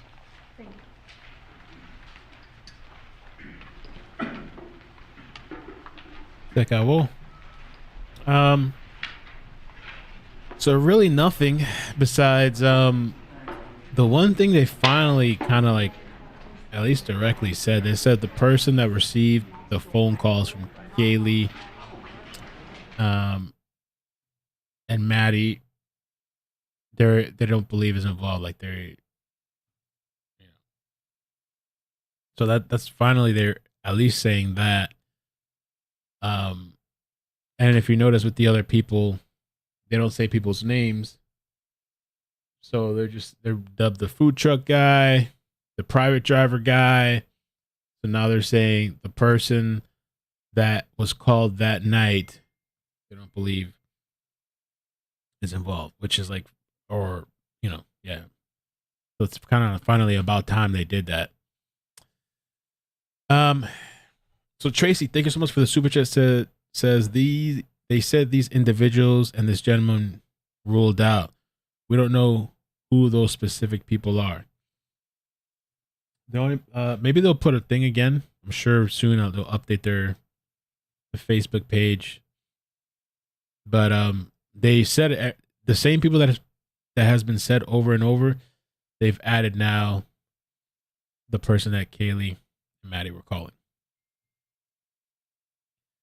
Lyrical Justice, thank you so much for the super chat. Says so sad with technology, CCTV, ring cams, phone data, they have nothing. I kind of tend to lean to that they don't have much. Of course, they're not telling us everything, and they're not telling us they won't and refuse to say why they believe this was targeted. So that tells us there's a reason. There was something there. It wasn't just that I guess it just wasn't the knife and the stabbings, but there's some reason there. Who knows what else they could have found inside that they believe this was targeted. Denise, thank you so much for the super chat. Kimberly, thank you for the membership. Jay Westside, I'm waiting for him to get passionate and say we're going to catch this person. Young and Swirly, thank you for the super chat. Says 90 UF was there in a dorm triggering. Oh, you were there in the dorm? We were so scared. We didn't know all the terrible details because papers didn't publish. Years later, we saw a TV doc. 90 UF was there in the dorm. Jay Westside says, Mel, do you think they're trying to cover this up? Well, when you say they, are you talking about like police or something? Or I don't believe police are covering it up, but there is a weird cult-like thing in that community, in that town, that I'd like to take a look into. Flossie had sent me some articles that I hadn't read yet. Even Silvio's ears are perking. Somebody had left a comment in the chat earlier.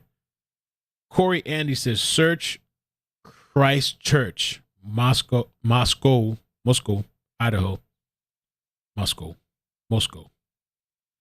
Christ Church has garnered widespread attention due to the numerous allegations of SAR, so sexual assault, rape, and pedo stuff within the church's congregation. Oh no, say it ain't so, the Church of Christ. Let's look it up real quick.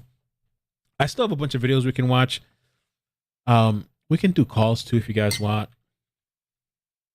It's unfortunate. I figured there wasn't going to be much, and I wonder if they're even going to bother scheduling another presser until they got something more. And they're going to work through Christmas, I guess.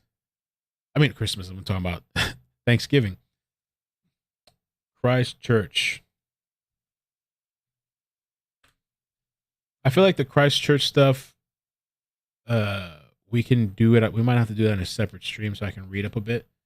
Christ Church, Moscow. Yes. Oh, not Church of Christ?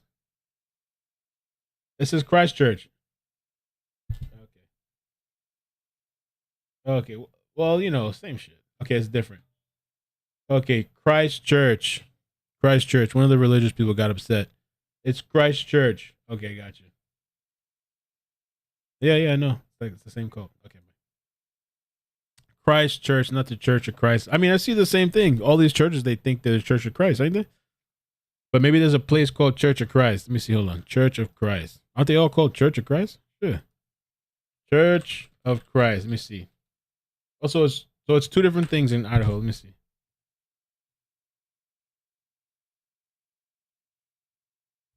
So this one specifically. Oh, la. Okay, so make sure we have the correct one here. Whatever weirdo shit they got going on over there. Christ Church, Moscow, Idaho.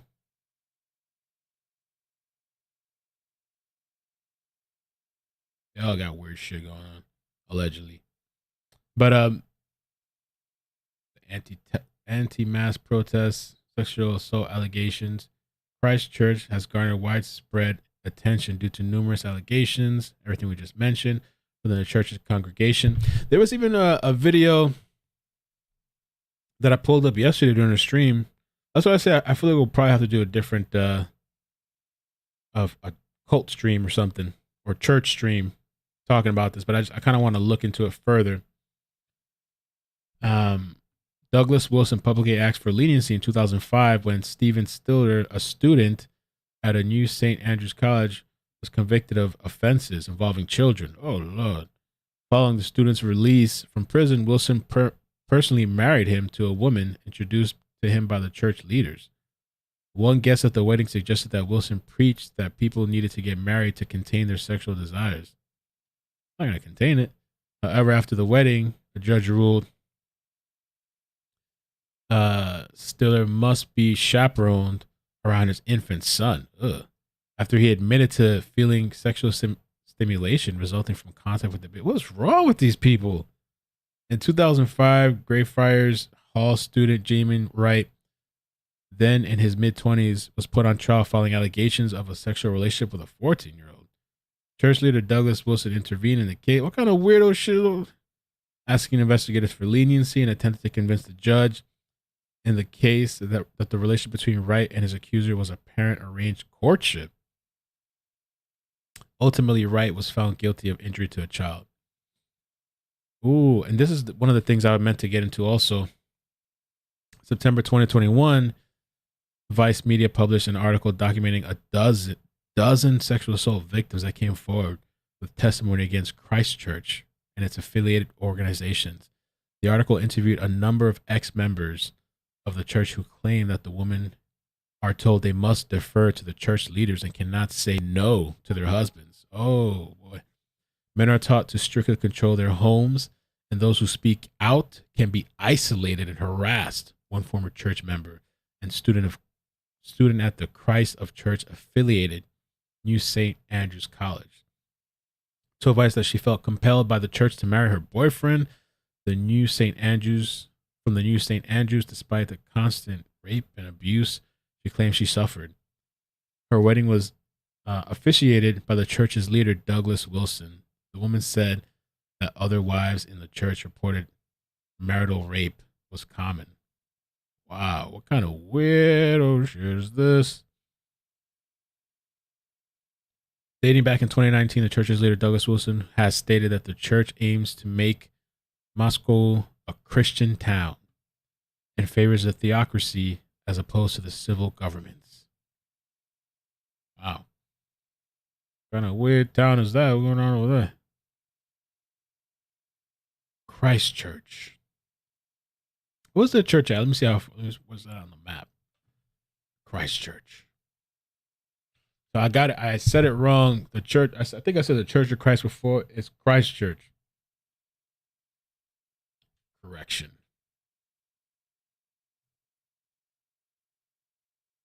Satan's children congregating in the Christchurch. Christchurch. Moscow.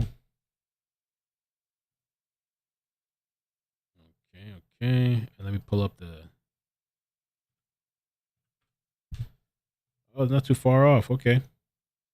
I was just a little curious with a Christchurch where Satan's children congregate. Let me take a look here. I shouldn't put that on everybody, you know. I'm kind of being a little tongue in cheek, but that's some weird stuff. And I keep hearing, you know, stuff on Reddit, people talking about it. Damn. Anytime I ever mention anything religious, kind of, I'm not an expert. I don't know, you know, I'm just on the outside in. Some of those people start contacting me. The last time we had Mormons, somebody joined. This was like 2 years ago or so. Somebody joined the server. They were upset. I was getting emails and stuff. I was like, damn.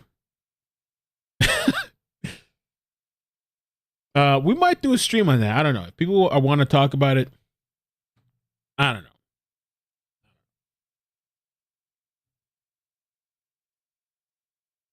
I get some people upset about that. Let's listen to this. I have some more clips. I'm gonna do a poll, so if you guys want to do calls, we could do 30 minutes of call. We could just keep playing videos. You got to get off iCkEdMeL again. What do you guys think about the church? Leave the church alone?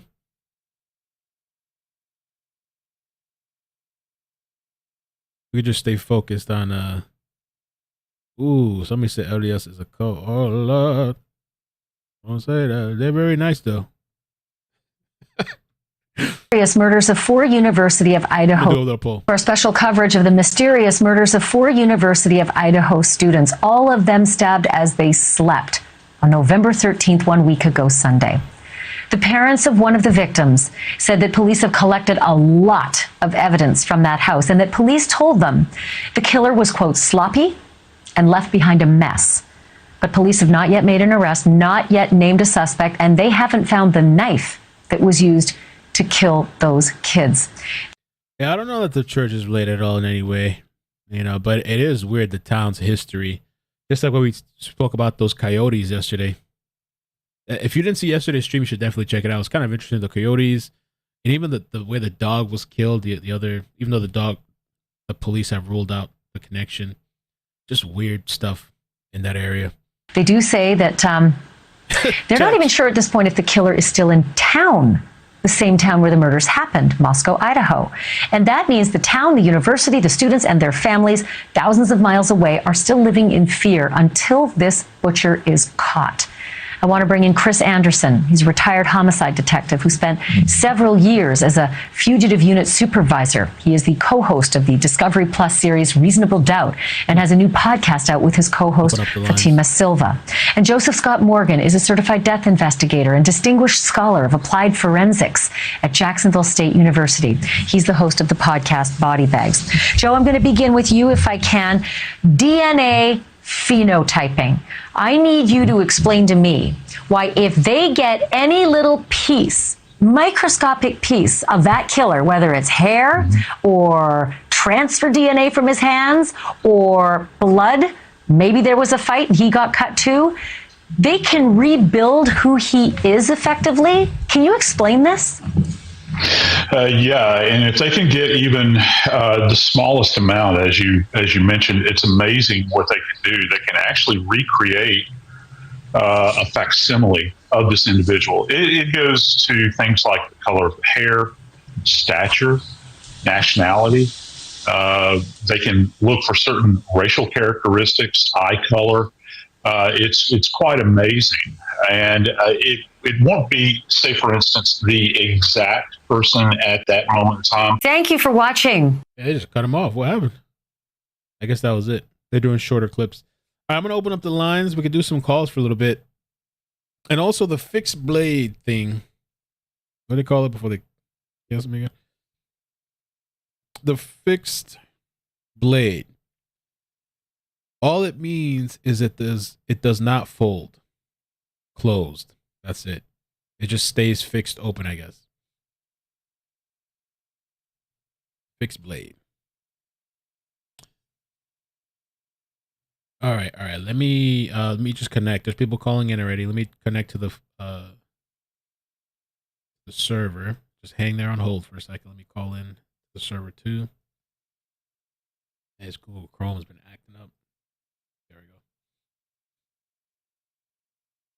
Let's call in.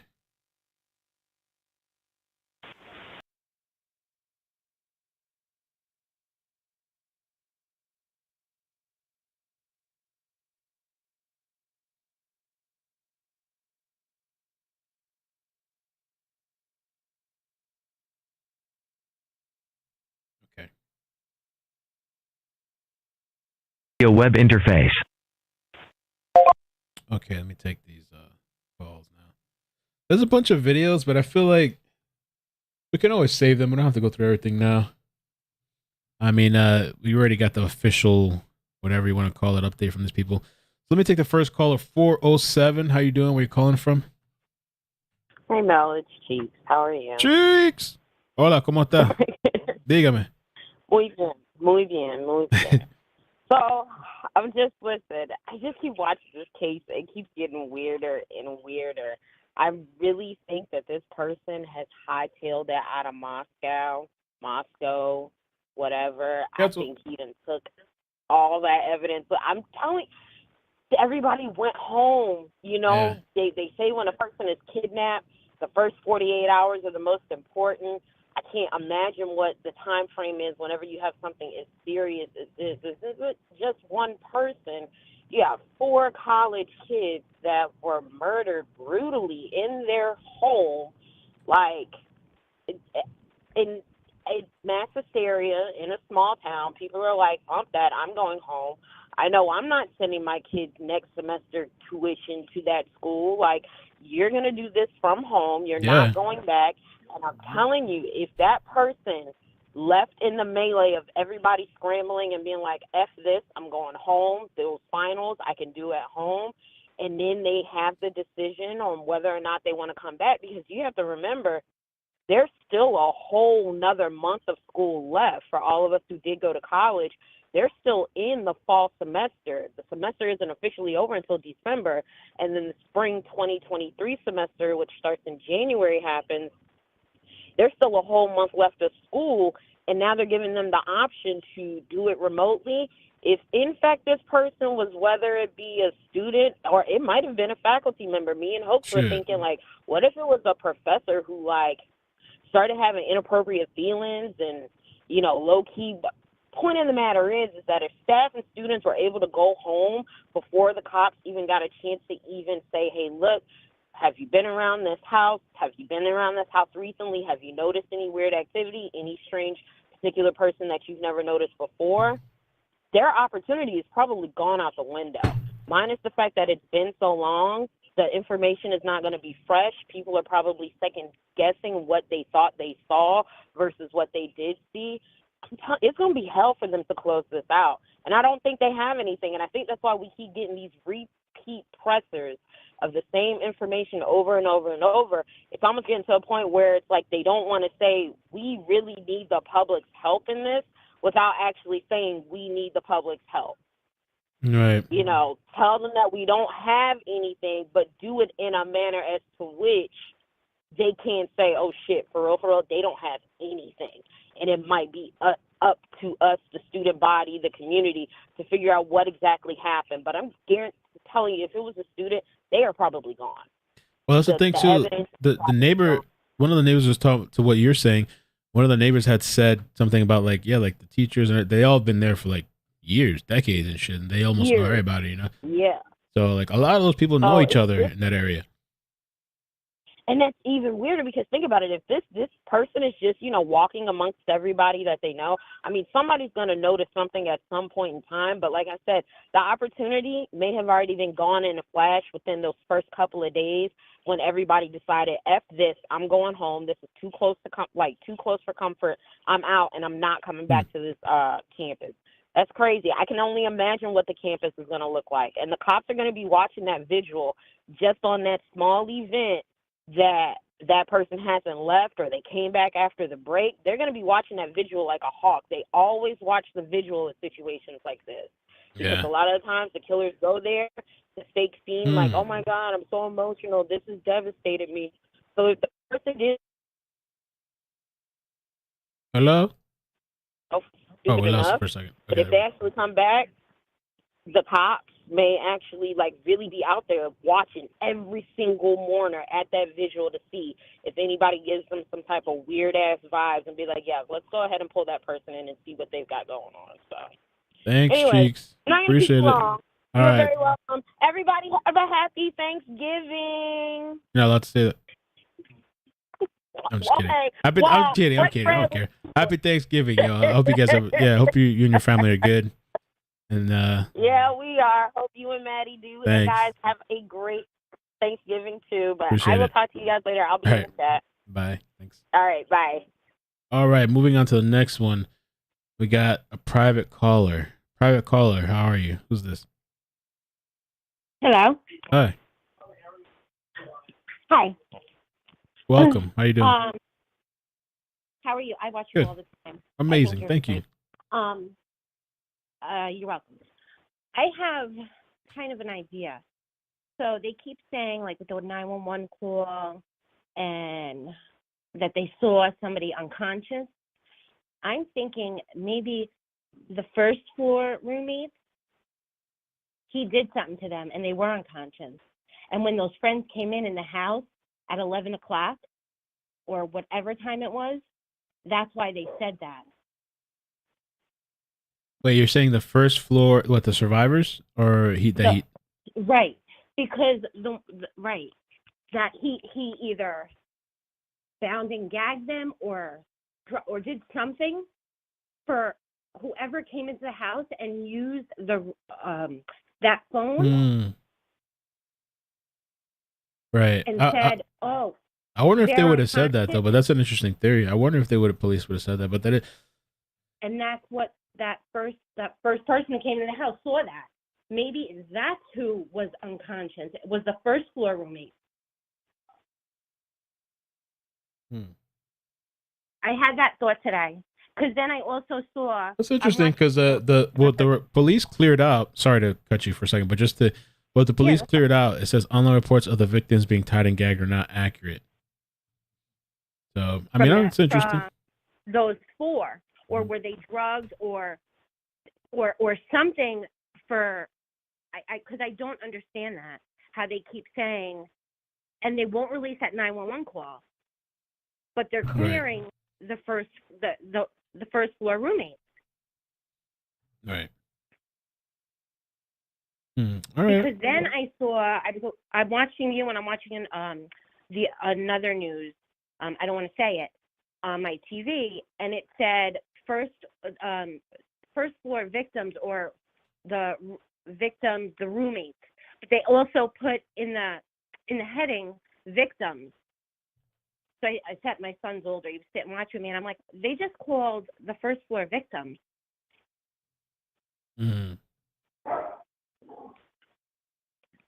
All That's right. the only thing that makes sense to me, that one of the callers said unconscious because they saw the first floor first. The first floor victims, roommates that are still alive. And that's why this 911 call is not being released. I guess we'll see. Well, thanks. Yeah, I appreciate the call and your thoughts. Okay. All Thank right. you. Thank you. Okay. Okay, we're going to move on to the next one. I'm going to try to stick to like 3 minutes around there so we can get to everybody. 808, how you doing? Where are you calling from? Hey, aloha, 808 Hawaii. Aloha. Did you call before from Hawaii? No, I've been on hold. Oh, okay. The other day, somebody from Hawaii called. I was wondering if that was you. No, it wasn't me. It wasn't me. Okay. Hey. Welcome. No, I did not. Nope, I did not call before. Welcome. What's your thoughts? You know what? I don't want to talk about theories from the past right now. I want to kind of just really quickly talk about sorry, I'm hearing myself twice. I apologize. Okay. I don't want to talk about theories from the past. I want to talk about the call just now that from the police that you guys had on. What I don't understand, first of all, I'm very analytical, okay? What I don't understand is that they've only gone through 10% of the leads. 900 leads, they've only gone through 90. That's only about 10%. That's what they said? Okay, and the other thing is, if they have nothing so far, okay, they might have some things that they haven't disclosed. They don't have the killer. So now they're asking for media help and tips and et cetera because they don't have anything. But why are they not releasing the 911 call? You know, why aren't they releasing more? They can't ask for help and tips from the public and the media because they don't have much. If they want help, they need to release more. And I just didn't hear the passion in the voices on this last police release. That one guy, you know, he was cheering up and whatnot. But I'm looking for them to say, hey, you know, we're going to catch this guy. This is our ultimate focus. You know, oh, maybe, you know, some will be back out of the holidays. For me, I don't hear the passion in them. I'm not confident. I don't hear the passion in them. I'm not confident. You know, I'm starting to think this is out there. I don't want it to be some cover up or something, but I'm very, very skeptical of everything. You know what I'm saying? I'm feeling. Yeah, I don't know why they're not releasing 911 call. I mean, the 911 call. I mean, they said it's part of the investigation. So I mean, I'm not sure why. What could be on there? If it's part of the investigation, but they have nothing yet. But we don't know. How does that make sense? Anything. We think they don't have anything. But part of the things too that they've said is because sometimes parts of information that they have is parts of information that only the killer would have, and so they could probably disseminate when somebody's actually the killer, when somebody comes forth with information, if it's credible or not. They don't have the killer, though. They don't have the killer. Yes, but what I'm saying is that if somebody were to call or somebody would provide information that the public doesn't know, but that they know, then they know that this person's probably credible in what they're saying. They can't tell the public everything. They can't just release, this is everything we have. We're going to put it on the plate for you guys. I know. Yeah. I know. But a lot of people are asking for that now. The reporters have asked for it too. Just like they could at least say, you know, I know. Yeah, I know they can't tell the public everything, but they can say we've got some, you know, we're on top of this. We've got some really good leads. They ain't got nothing. Right, and the even the reporter was asking about like, why can't you say this is targeted? He was a little bit aggressive too, But for whatever it is, for whatever reason, they're saying it's part of the investigation as to why they can't say it's targeted. Exactly. I don't know, exactly what they have. And so, I get it's frustrating for people, especially those people in the community. Because shit, if I was living out there or my kids out there, I'd be kind of frustrated too. And I want some answers, but I guess they're just telling us what they can. Well, it's for the parents too. Mm-hmm. I mean, the public, but the parents. Mm-hmm. All right. Well, thanks. I appreciate the call. Thank you so much. Mm-hmm. All right. Take care. Mm-hmm. Bye. 609. How you doing? Where you calling from? Hello. Hi. Welcome. Hi, this is Victoria. I'm calling from Pennsylvania. Hey, Victoria. Welcome. Hi. So basically, my thoughts are kind of coming from like a more police-oriented background, thinking of like the forensics of the case. So they did say there was a lot of pieces of evidence that were collected, and I'm thinking that most likely we're going to get more information once they're able to kind of start getting those results rolling in from the forensics. I think they would put the public at ease if they would maybe just give some type of timeline as far as how long they think that might take to come in. So obviously, like if the FBI is putting a rush on these things, how long can we expect it to take? If there is DNA evidence or if there is hair or fingerprints or, is there like a 2-month backlog or are there, other cases that are pending? I think that would help if the press would kind of just give a little bit of insight to that. So that was just something that I was thinking about. That'd probably be a good question to ask, maybe. Because they said they're processing tips, Yeah. they're processing evidence. Maybe how long is that all going to take to get processed? Yeah, or like specifically for like blood or DNA, or maybe they don't want to say that because they don't want to tip their hat, or who knows. But I do know that it's a problem in this country in a lot of states. There's a huge backlog of of our kits and all kinds of DNA evidence when it comes to that type of thing. And there was just that case not that long ago with the runner who was murdered, and the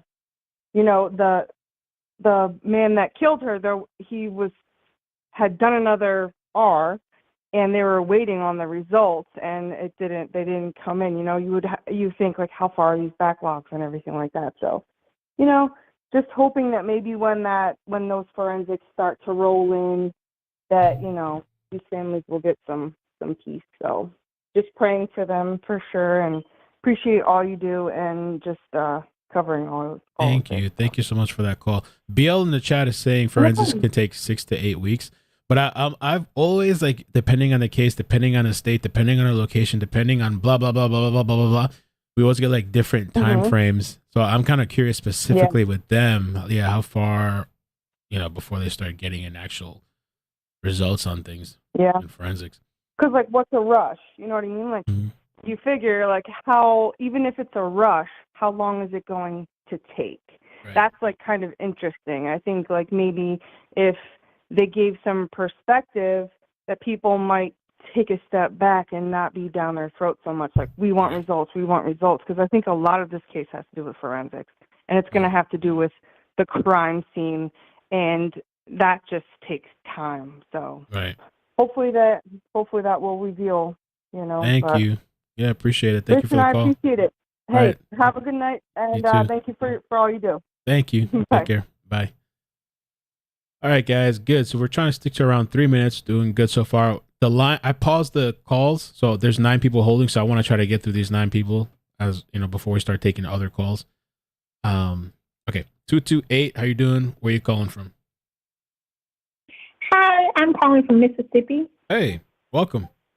Hey, thank you. I had a few things. I'll probably be canceled, but I trust law enforcement. I don't have a history in law enforcement at all, but I watch a lot of Dateline, and I think they have something, not a lot, but I think they have some juicy information that they can't share, because like you said earlier with like the 911 call, I know that we want to know stuff, but like, let's just say the killer left a watch behind, and then someone said on the 911 call, like, oh yeah, there's a watch on the floor, then that's something that only the killer would know. And it's like now they've, given out that information. So if they do interrogate someone and they're like, hey, didn't you used to have a watch? What happened to that watch? And they can like cover it up because they maybe heard it in the media or something, because I do believe sometimes that the killer, they go back and they watch these things. They watch the news. They are up on things. I think they're trying to keep it close to the chest because they don't want to prolong this. I mean, I know it's going to take a lot of time anyway, but I think they want to get this done as quickly as possible. And in the press release, he's just like, well, we don't want the wrong information coming in. So anyway, that was my little 2 cents about that. The last thing I wanted to ask you, because a lot of people have been saying it in the chat, have you heard that the doors were locked? I know it's speculation, but a lot of people have been saying it, and I just wanted to know if you've heard that, like maybe he locked the doors, so when they said unconscious person, maybe they couldn't see that there was like a bloody scene. I haven't heard of any official confirmation whether the doors were open or locked. The only thing the doors were, there was no forced entry. And I thought I had heard the cops say that when they got there, the doors were open, but that could be because of all the friends that had arrived after their, they got there from the roommates. Like, so I don't know if the doors were locked or not. I mean, I've heard people talking about it, but I don't know for sure. Yeah, they were saying like he locked the door when he left. I don't know where people are getting that information from, but I just wanted to. Yeah, that'd be something good to look into, but yeah, I haven't heard of any confirmation about that with the doors. Okay, and the last question, then I'm done. Have you heard that Ethan was found on the floor? I know from your channel, I've heard that they were found in their beds, but is that all of them were found in their beds? Or I thought I heard something from some interview or something that Ethan was found on the floor. It could be just speculation. I heard something like that too. I don't know if there's any truth to it. Because I thought the last official thing I heard that like they were all believed to be attacked while they were in their sleep, I thought, and while they were in their beds. But I mean, it's possible he might have got up. I don't know if he got up and fought or whatever. So I don't know either. Okay, because that might explain the blood through the foundation and everything. But that was all I had. Okay, thanks. And you're talking about the bedroom doors, right? When you say it's the killer locked, because the chat's talking about that. You're talking about the bedroom doors. Right. People were right.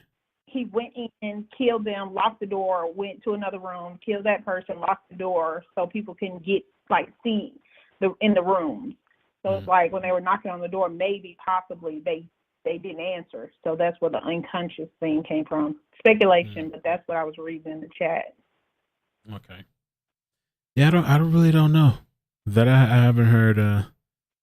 I've heard not all were found in the bed. That's what Sherry says. So I'm not sure. Yeah, and police aren't saying officially where police aren't saying. I believe police officially said 2 upstairs and 2 on the second floor and 2 on the third floor, but they didn't say specifically who and what. We could assume because of like Xana, her room was on the second floor and she was with Ethan, so we could assume that they were both there, but like they didn't specify exactly where, who was upstairs and who was downstairs. I don't think they have. You're right, they didn't. I think that interview that you played yesterday when you said that you did an interview with the family, I think one of the family members said that they were in the same room, but they didn't say what floor. Yeah, right? yeah. So, I mean, they're kind of being vague, but I've heard of things like what you're saying on the internet. I just don't know that there's any truth to it. Exactly. Okay. Well, thank you. I appreciate the call. So much. Yeah. No problem. Take care. Bye. You too. It reminded me to what she said. Now, what I wanted to talk with her about, but because we're running out of time, that whole 911 thing too. That there's got to be something. I'm thinking, and it could just be information that they don't want out, I guess, with that 911 call. Because you look at remember the QAnon family, the family of 5 or something, that they just went on the run because the 9/11 thing, or the guy, and they released his 911 call, and I guess they didn't feel there was anything turn into that. I guess he ran on the run with his family. They found him and they didn't believe him to be in any danger. And so I guess the guy's just continuously on the run. I don't know where they're at. And it's kind of sad for those kids. But I guess that family's just running and running and running from, I don't know, nothing, I guess. They're just on the road. 412, how you doing? Where are you calling from? I'm calling from the Still City. It's Sinner. Hey, welcome. Thank you for calling. How's it going, man? I Good. just have a couple points I wanna make if I can. Sure. The first thing is, why is there no reward? My damn dog next door goes missing, and there's reward posters all over the street. Yeah, that's kind of weird. I heard somebody brought that up the other day. It's weird, yeah. And the GoFundMe's for the families, they've raised a lot of money. I'm not sure why I'm going to look again, but I'm not sure why not put a reward money towards tips and stuff. I mean, I guess. Yeah. Those families that are coming off as they have plenty of money. I mean, I understand GoFundMe for maybe charities. They set up those, funds or whatever. But, I mean, if they offer a reward, maybe the locals will be more interested. Right. A little incentive or something. Also, another quick point. If this were to happen in my neighborhood, we'd be on our front porch with baseball bats. All these people are running and hiding and going home. Doesn't make any damn sense to me. Oh, everybody leaving, I guess, for the holiday break, the Thanksgiving break. Yeah, it's wild. I don't know if everybody's leaving, but yeah, I mean, and in the neighbor that lives right there, all they did was just, I guess, the landlord, to comfort them, he put up a light bulb or some shit. And I'm kind of, and I know they said eventually they're gonna get cameras, but I'm like, yo, how much does that Ring doorbell shit cost for those Ring cameras that the apartment and the people got money over there? It seems like put up a damn camera. 4 people murdered. You putting up a light bulb? Put some cameras up on the shit. Yo, if it was me and I lived next door to 4 people that were murdered, I'd be buying all kinds of shit right outside my house for 24/7 monitoring. No kidding. The heck? I'd be posted on the front porch. I'd be on the front porch. We'd be walking around the neighborhood all night long, taking turns. I don't know, man. The world's going crazy, Mel. Somebody said a comfort bulb. That's great. It's true. Hey, I love your show, man. Thank you, man. Thank you for calling. I love calling. the show. I'm riding with you. I'm riding with you no matter what. So keep up the great work. Thank Shout you. out to all Appreciate the it, mods, man. Thank you. All right. Thank Take care, you. man. That's a good point. I'm kind of curious. Why not some sort of reward money? I mean, I guess they're getting tips already. It's a small community, but maybe some sort of incentive, maybe for somebody to snitch. Yeah, those cameras are cheap, and you don't even have to get the Amazon one. They have the off-brand ones too that I hear work just as good. Whoever is that landlord or whatever, you can get a camera. Come on. 208, how you doing? Where you calling from? Hello. Hi, how you doing? Hey, I'm from Idaho. Wow. Okay, thank you for calling. Hi, yeah. So I was in the chat just trying to explain when you brought up the whole school and Mormon thing. So I'm in East Idaho, like Rexburg area. So that is Mormon. Up north, like Moscow Coeur d'Alene area is KKK. And so Is when that I for real? first heard of yeah, look it up. KKK is there, northern Idaho. And so when I first heard of the killings, I'm like, I mean, I thought it was a race-related thing, and so then to find out it's not. But so in Idaho here, BYU is where the Mormons go to college, and then there's Boise State, and then so Moscow, U of I, that is a huge party school. So people who graduate, don't know what they want to do, they go to Moscow because it can party. So I just wanted to clarify that. But thank you. Being from Idaho is it's really hard to I think we're all trying to get over the Daybell thing, and then it's like this shit doesn't happen in Idaho, and now it is. But I just want to say like I didn't think they had anyone a suspect, but after today they do. And like you can hear, I forgot the cop's name. But one of the ladies was asking, are you going to release a profile of this person? And he says, maybe we will when we get this, or when this comes to a conclusion, not if it comes to a conclusion, when. And that guy is talking more confident, I think. But I don't know. So And so crime is not like I wonder how far, you said you're in East Idaho, right? I'm in Idaho Falls, yeah. Okay. And this Moscow, so like they've been saying crime is not really like, murders is not really a common thing over there, right? No. But I will say this, and I don't want to make people mad, but Idaho used to be so like slow paced living, and then all the Californians, like, I know they destroy everything. I'm just kidding. The California, it's like the killers from California. Those California people. They're waiting for him to come home from spring break or Thanksgiving break. Wow. But yeah, but northern, and I thought it was funny you didn't know the Mormons are in Idaho. Like, we have more here. I don't know why I didn't Utah, click. so, yeah. I didn't even, for some reason, because BYU was over there too. Yeah, BYU Idaho. It used to be Rick's College, I don't know. and then BYU Utah. It didn't, and there for was a some BYU reason. in Hawaii. Oh, for some reason it didn't click on me, because I did cover a Mormon story one time with this missing girl and her friends. They were I wouldn't say they were upset, but like I was finding out information that wasn't out to the public, and so they got, I don't know, they felt like offended because it had something to do with their sexuality. And so these kids went to BYU, and a couple of them called me. They wanted an off-record conversation. They were asking me how I knew what I knew, and they were asking me questions about her. And I don't know why I didn't click. Idaho. Wow. Yeah, you don't want to touch that topic. Oh, because I was thinking of Utah too. I was thinking of Utah. That's what it is. But yeah, you guys are like right there. Like these states are right connected, borders. Yeah. So okay. But also, yeah, if you look up the KKK, they're in Coeur d'Alene up there. So, but we don't claim that area. But it's pretty close to Moscow too. I don't know. It's weird. But Moscow, you could tell that guy is like start crying. Like that's his hometown, and like we're very protective when it's our hometown. Like okay. Because they're like Idaho Falls is like 60,000, but we're so small and knit. Like I don't know. It's not like other states, in my opinion. Okay, anyways, that's all. Quick question too. I have a quick question for you. Quick question for you.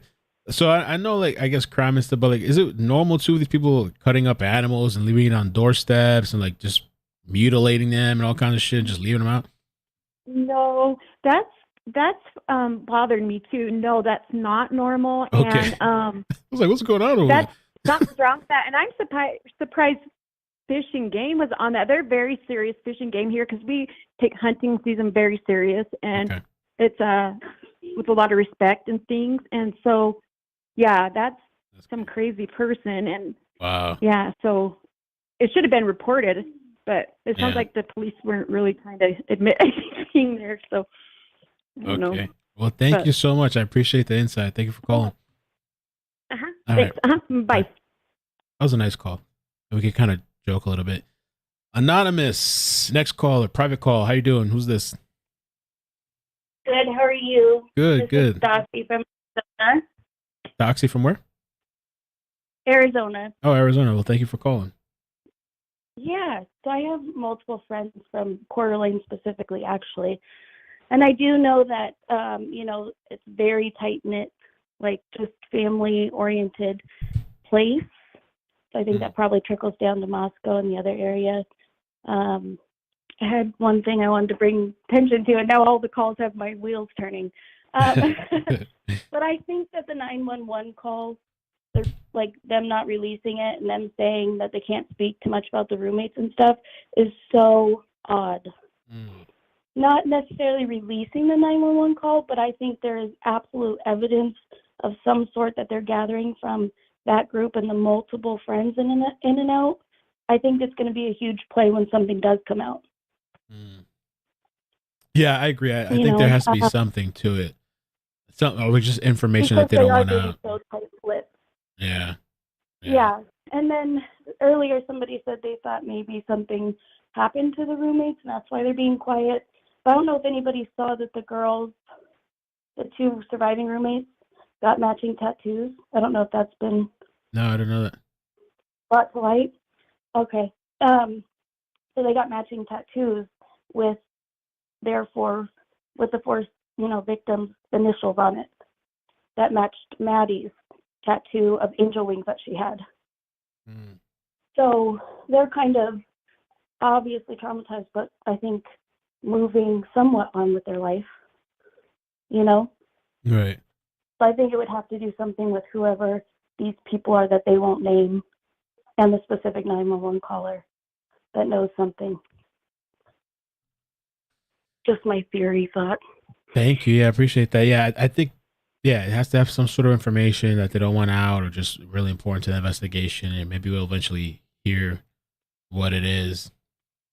And I think that they know a lot that they're not saying. And like somebody mentioned about the tips, that they've only gone through like 10% of them. I don't know if I've heard that. Is that true? I mean, I don't know. Maybe they said it in the press. I didn't hear it. In the presser, they did say they've been through like 100 and something of the 700 Okay. at this point. So I do think that it's odd because in, you know, my background with, I have family that's in law enforcement. It's usually like a turn and burn kind of thing to get through all of those kinds of tips. So I think that means that they have a lot of information because they're not relying a whole lot on the tips. Because if they had nothing, I think they'd be trying to focus and hone in on more of like what people have. Right. You know? All right. Well, thank you. Appreciate I don't the call. know. That's just my theory. Yep. All right, Gracias. Bye. Thank you. All right. Next caller. Somebody was saying in the chat, I saw your DM, BL. And if that person can email me, life of Leah unedited, email me at Gmail. I'll see if I can call you or get the number. I still got a couple more calls to go through. Let me get this one. 949, because I've been holding for a while. 949, how you doing? Where are you calling from? Hi, this is Electra. I'm calling from Orange County. How are you? Hey, Electra. Good. I think I've seen you in the chat before. Thank you for calling. Yeah. Yeah. How are you doing? I talk a lot. Good. I'm good. Thank you. So I just was thinking probably the first thing that they would have tried to process would be fingerprints. So, I mean, that would be really quick. Well, there's probably a lot of fingerprints in that house, but it would be kind of quick. So it looks like this guy doesn't have any kind of criminal history. What you're saying? And DNA. Saying the perp? The perp. Yeah. Okay. Yeah, because otherwise they probably would have some kind of fingerprint results. Right. I mean, and DNA with blood or any kind of, you know, hair or anything, that is going to take a lot longer, especially if there aren't, you know, they don't have a criminal record, then it's going to be, they have to go through all the, you know, I don't know, what are those things where you send your DNA into? I mean, they could find a second cousin Right. and trace it back to. So that's kind of cool that they can do that. I think that's genealogy, something, genealogy or familial genealogy, something like that. Yeah. But it's like 23andMe or something. Yeah, those kind of things. Yeah, we were talking about that yesterday, and I was. Have you ever done that? Have you ever gotten your DNA sent off? Yeah, you did. I figure I'm not going to commit too many crimes. You know, probably not. I'm in jail anyway. Did you like the results? Like, did you find out any potential like diseases or things that you might be like? Forget the word. Any potential? No, I didn't. No. Okay. That I might have, but I did. A bunch of family that I didn't know about contacted me, and my family genealogy was traced back to Ireland. But well, my whole family thought we were Irish, but then we're Scottish. So oh wow. We're not even. Interesting. That's funny. Yeah, I'm like 60% Scottish, not and like 2% Irish. Anyway, off track. But I also I think they probably have somebody under surveillance, if not multiple people.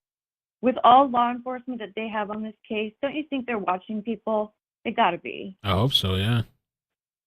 Yeah, I would really hope so. And the autopsies, I actually called the coroner's office and asked for the autopsy. I left a message and I also emailed her. So I will let you all know if I get anything back.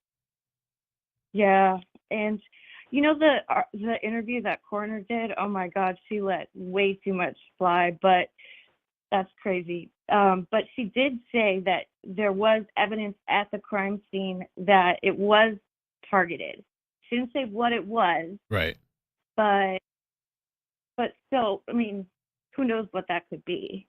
Just more of if they were posed, or if they had more wounds, or like somebody in the chat said blood written on the wall. I don't know, but that's why it sounds like it may have been targeted to a specific person, or they got more attention. That sounds terrible. I mean, that's not good.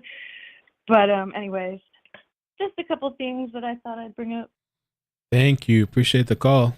Thank you for that. And yeah, I really wonder what it is too that leads them to believe the whole targeted attack. I really was thinking at first it's just like the manner they were killed, the way the four of them, like with the knife, and it's personal, but it seems like they have more than that. They just don't want to say, and it's like intimate details to the case. So yes, and the coroner made it sound like it was targeted to one of the victims. That's what I was wondering. In that interview. Really? Yeah. I'm gonna have to listen to that again. Okay. Yeah, and the whole thing where they're like, oh, it was crime of passion or whatever. No, that's no good.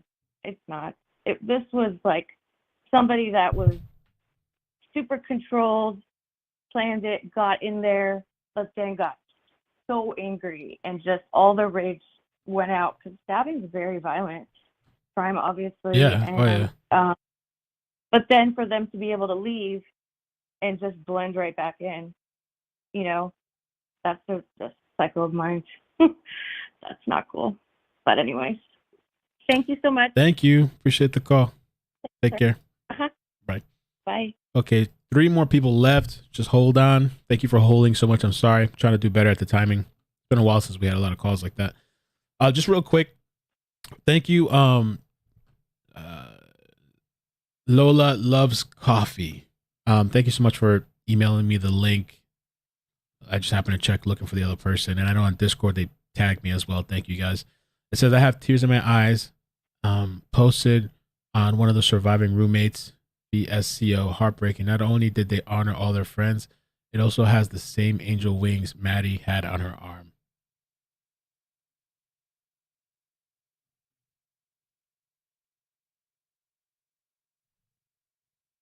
I'm gonna take the next caller. I'll download it so I can zoom in for you guys. I think what it has is their initials. Let me take the next call. 309. How you doing? Where are you calling from? 309. 309. Hello. Hi. How you doing? I'm good. How are you? Good. Thank you for calling. Can you hear me? Yes. Okay. I know people are probably going to think I'm really crazy. And first of all, I just want to say I don't normally believe in psychics. However, this psychic helped find Tylee Ryan and JJ Ballo. And I got to hearing her last night, and I almost turned it off, but then she started speaking about this knife. And I know they haven't found the knife yet. Mm-hmm. And she goes on to talk about how it was a knife that was given to him. It's a very personal knife that he used. And she goes to talk about how he ate an apple afterwards, after the killings, and how he used the knife that he killed the victims with to cut this apple up and eat it. And I thought, well, that's really strange, because obviously this is a very sick individual. If he can go in, kill 4 people, and just walk out of there like nothing happened. So I'm kind of like, okay, well, it kind of makes a little bit of sense. However, I don't believe in psychics, so I don't know how true it is, but this is a woman that did help police find JJ Ballo and Tylee Ryan. So maybe she is kind of a little bit onto something. And she talks about how he goes to a cabin and how he knows she talks about how the murderer did go and seek out one of the girls that were seen at the little food stop after they went to the bar. And she talks about how this gentleman might have worked with her but he sought her out for a while before. And this individual had to have known the whereabouts of this house, what door to enter, so maybe he was had gone to a party there at the house, since they say there's been a lot of people that have gone there. So maybe he went to a party and knew a little bit about how to get in, where the girls slept, how close these two individual girls that were possibly targeted were to one another. And I just wanted to call, and this is Dawn, by the way. It's nice to talk to you, and I will get off of here. I know you're getting ready to get off the phone call. Thank you. I appreciate it. Thank you for your for the call. Bye-bye. Bye. I was going to ask her one thing, but I want to, because these other people have been holding 30 minutes, if this person has reported it, or if this person can see this or have these visions, can they just tell us who it is and report it to police? Or maybe it doesn't work like that. 812, how you doing? Where you calling from? Hi, Mel. This is Abby Normal from chat. Hi. First off, I wanted to thank one of your other chat members gifted me a membership. Yay! Oh, awesome. And I just wanted to say thank you. That might have been It's All BS. It's All BS has been gifting a lot of members. I'm going to post a members video today just as a thank you video to everybody, too. I need to do that after the stream. How cool. Yeah. Well, what I wanted to ask is, I'm from southern Indiana, and where everybody hunts and everything. Ooh. And I think this is a hunter, because they go in, they kill a deer, they take its guts out, they do everything. They field dress it before they even remove it from the woods. This guy went in, cut their vocal cords so they couldn't scream, and I think it was a hunter. And they're from a real rural area, aren't they? Yeah, they are. And they're big into game out there. Uh-huh. Yeah. But, the mutilating the animals, that is so creepy. I think they're connected. I think he was practicing before he went after humans. It just seems too weird. It could be possible, because they would know how to cut where, and yeah, they have experience cutting. Mm-hmm. Yeah, I mean, those hunters, they know what they're doing. Mm-hmm. They know how to make a kill, because if sometimes they shoot the deer's not dead. They know how to go ahead and finish them off with one slice. And that knife, he's not going to leave that knife behind. That's his pride and joy. That's a nice, good knife. He's going to keep that sucker. Probably even a trophy. Yeah. Yeah. Or memorable. And I have one more question, and then I'll get off. How would they find his DNA if there was blood all over the place? And, okay, he nicked his hand, and he bled. How could they figure out what blood's his and what's somebody else's? I think we watched the video yesterday, and I believe what they can tell. They can separate the different. Can they? I believe they can, yeah. Oh, okay. I did not know that. I think they can. Maybe the chat can tell I was listening to me. you yesterday, Mm-hmm. but I was at the dog park at the time, so I didn't get to hear everything. There was a video that we played by somebody, and they were talking about that. Because what he was saying was that one of the possible ways that they could tell who was the first person that was attacked is because the first person that were to be killed, they'd probably have the least amount of mixed DNA, mixed blood. And as you keep going on and on and on to each person, you'd have more on each way. And so I'm pretty sure, I think they could differentiate like blood mixed together to different types or different people. Yeah. Okay. Well, I just always thought, how could they figure out what's his DNA versus all the other DNA that's everywhere else? You know what I'm saying? I think they'll have like unique signatures. And, I'm not an expert, but they all have like unique signatures. And so they would be able to tell multiple people at least. And back in the day, too, when they were not as good. Back in the day, I think they could, or I don't know if it was hair samples, but like, or if it was like DNA that was depreciated. But back then, they could only sometimes even tell whether it was a female or male. sometimes. I think at one point Really? back in the day, they couldn't, when they were like the first technology of it. I have to look it up. Mm-hmm. But there's been times where they could only tell whether it was like female or male. Female testing. Oh, okay. All right. Well, I just first time caller. So nice to talk to you. And again, I want to thank whoever gave me the gift membership. That's awesome. Thank you. Appreciate that. Thanks so much. Have a great day. Happy Thanksgiving. Thank you. Bye. Bye-bye. I could be wrong, but I thought back in the day or at one point, or maybe there's only been like partial DNA. I thought there was at a certain point where they could only tell. I don't know how it works. Okay, last caller we're caught up. 765. How you doing? Where are you calling from? Hi, I'm calling from Indiana. Hi, too, welcome. As well. Welcome. I literally have been watching this. Like, I got a news notification when they first found it, and I thought, speaking with my husband, I'm like, oh my goodness. 4 other students have died of fentanyl overdose. So that's what I thought possibly had happened originally. Then with all the coverage with the hoodie guy, actually, if you look at the enhanced video, there is somebody that Maddie talks to in a number 9 jersey and his friend. And when she's talking with them, she walks back and a girl walks up and kisses the guy that she was talking to. And I always thought that they were suspicious.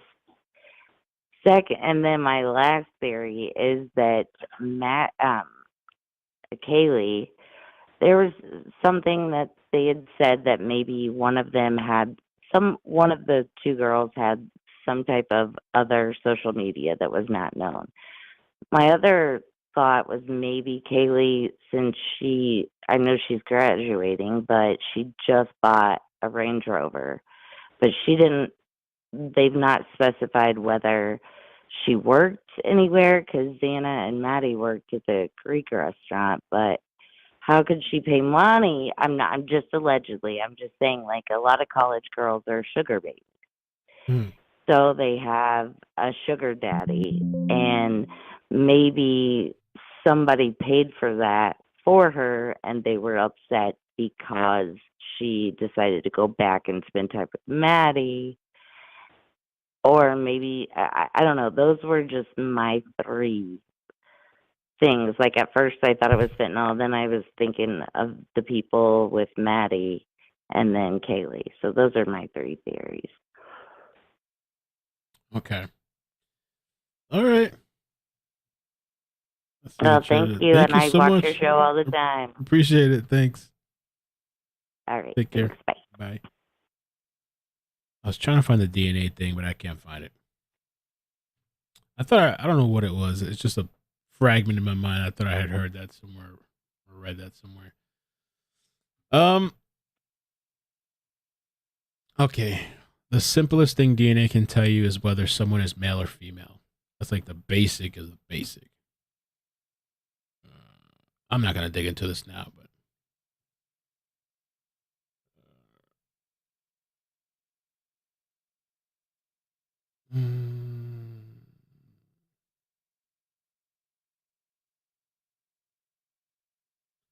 all right. Let me see if I got those emails, because there were supposed to be some emails from some locals. Let me see.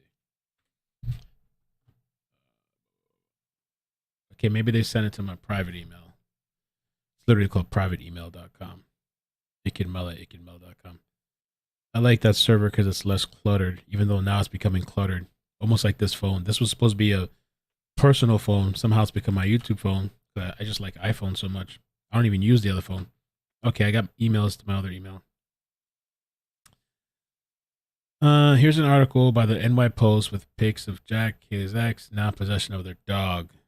Jack is seen walking Murphy, and Jack has darker hair, no longer recognizable from the red and ginger hair. Let's see real quick. I'm kind of like being careful with this because murdered Idaho student Kaylee Goncalves spared dog now in ex-boyfriend's care. Yeah, they're posting. Let's see. Yeah. I'll show what I'll do. I'll just show a screenshot. It's not his face; it's the back of him. If people want to, it's public. People are already looking it up, but and police have said not the 911 calls, the calls that Kaylee, let me switch it up here, and Maddie made to the mail. They said it's not a. What did they say? They don't believe that person to be involved or connected. But I guess the media is out there. You know, I'm gonna leave his full name out of it. But I guess that's a dog. I'll read the article. I just want to be, you know, even though it is public now, you know, but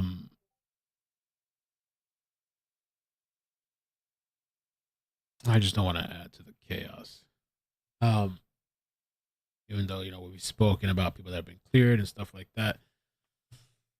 Kaylee shared a dog with Jack, whom she was on a break from dating at the time of the murders. Her sister told New York Times she and her friend Madison called Jack 10 times before they were killed, but her parents have insisted he is not to blame. And so they're saying, I guess he dyed his hair. I don't know. I guess he dyed his hair. And he's seen walking with the dog, which the dog was there the night of the murders.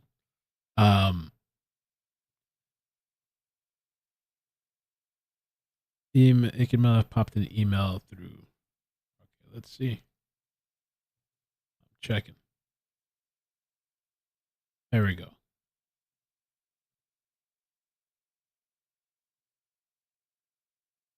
Okay, Leah, I'm gonna email you back if you're interested in just having a conversation on live, unless you wanted to talk off live. But want to do a live conversation?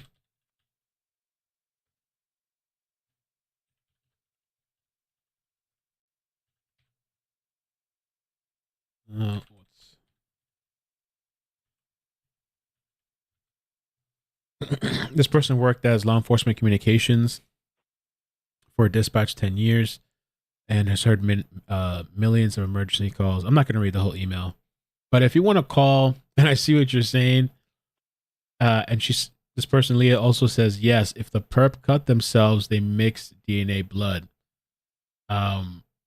If you want to call and just give some insight a bit, we can. Unless you want to have a private conversation, we can do that too. But at least for the public, I'm going to email you back. Let's see. Discord's going crazy. Oh, okay. We might have a chase too. Hey, if we got a chase, it's time to move it. Because we're already at the end of the stream. We ended a little call. But we'll see. We might have a chase. I don't know. Ay, caramba. We might have a chase. We'll see. We'll keep talking about this and wait.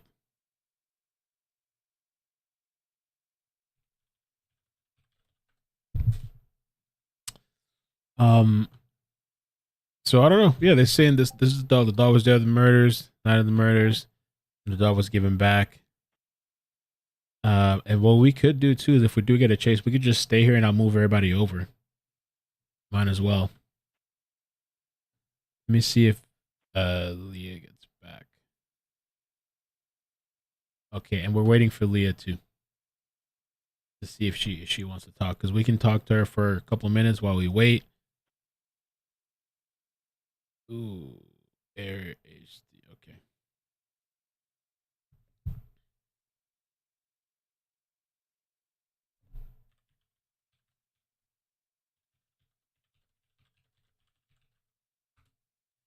Let me do something too.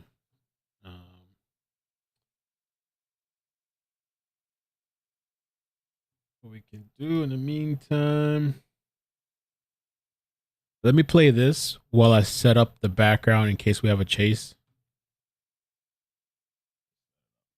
Since 4 University of Idaho students were found stabbed to death in a home near campus, and police have not identified who killed them. 3 of the victims lived at the house where the attack occurred. The 4th was there visiting his girlfriend. Police believe they were targeted. With us now is retired agent and former FBI profiler Mary Ellen O'Toole. She's the director of George Mason University's Forensic Science Program. Mary Ellen, it's great to talk to you again, although Sadly, tragically, we're always talking to you when something horrific has happened. So when you look at this story, Mary Ellen, what sticks out to you about this case and what investigators are looking for? Well, there are a couple of things that really stand out to me. And I know investigators said that the victims were targeted, and that's a behavioral term that has a lot of meaning to me. So the question is, how are they making that determination? And were they all equally targeted? And the way that assessment has to be made is to see if any of the victims were treated differently in that crime scene. In other words, if one victim received more injuries or was treated differently after the stabbing occurred. And that usually tells you that that person could have been the focus of the attack. And then secondly, and there's a couple of people, well, one with this video that we're listening to, that's one of the things we were saying, like the differentiation between like maybe how somebody was killed versus the other people.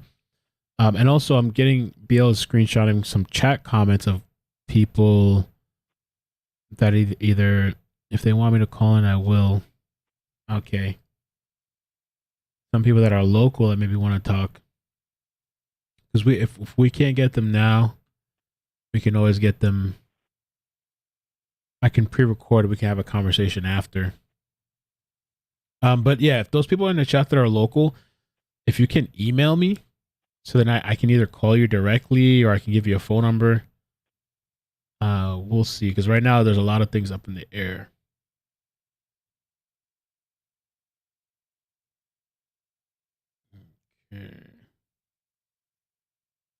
Wow, somebody sent me a pretty long email.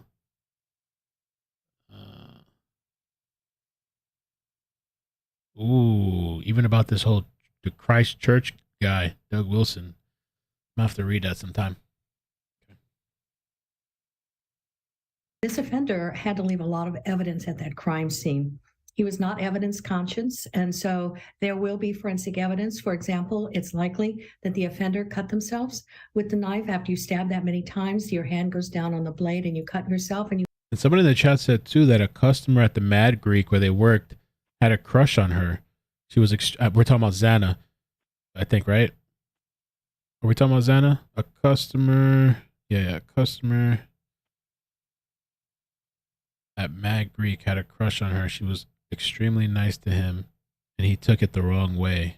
Really?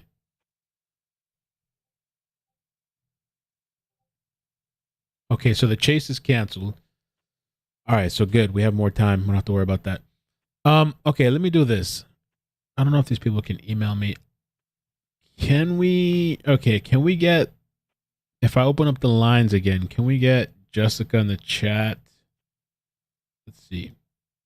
Jessica in the chat and Life of Leah if you want to call. And Laura and Tim B if you want to call too. So please, let's try this. I'm going to open up the lines. Give me 1 second. Resume calls. Just the local people in the chat that are trying to get in. Let's see if we can do that. Some local calls. I'm going to put the number in again. 941. How you doing? Where are you calling from? Hi, I'm calling from Sarasota. Hi, how you doing? Good, how are you? Good. Good. I just had a few thoughts on this. First of all, I went to school at UF when the Gainesville Ripper was there. Oh, are you the one that's in the super chat too? No. Oh, okay. No. Oh, because somebody was talking about UF as well. I didn't think about the Gainesville Ripper. Yeah, yeah, and there were multiple murders there of women. Took him a while to catch him as well, but with this, what I'm confused about, first of all, I think the 911 call hasn't been released because they may be trying to protect the other roommates that weren't harmed. Right, they don't want their voices out there, or the other people that they may have called, any of those people that have possibly been ruled out. They don't want, any of that information out there. Okay. Yeah, I think so too. And maybe out of respect for the family, but it also seems like, I don't know, maybe there's something like there's information there that they don't want out. Like, I don't know. Yeah, and I think that could be it as well. But also, I'm just from the photos, has anyone seen any like blood leading out like when the killer left? I'm wondering if he took a shower there and how long he was in the home. Where would he clean up? Where would he do all that? Yeah. Yeah, because there's nothing on, like, everything seems perfectly clean on the outside. Right. Well, thank you. I And appreciate as the far call. as targeted, Oh, go ahead. Yeah, because we're looking for local people. being targeted, I have a feeling it's just not. I don't know why. And I think if they knew who it was already, he'd be under arrest. I think it's a higher risk to not let the public have any information if they really knew who this guy is. If that makes sense. All right. Thanks. I appreciate the call. Thank you. Thank you. Okay, thank you. Thanks. Bye. Bye. I didn't realize they put out a heavy article, so I got an email about the Kaylee's ex. They got a whole article on it. It's already out there, I guess. It's out there. I was trying to be good and stuff, but yeah, there's a whole heavy article on the ex.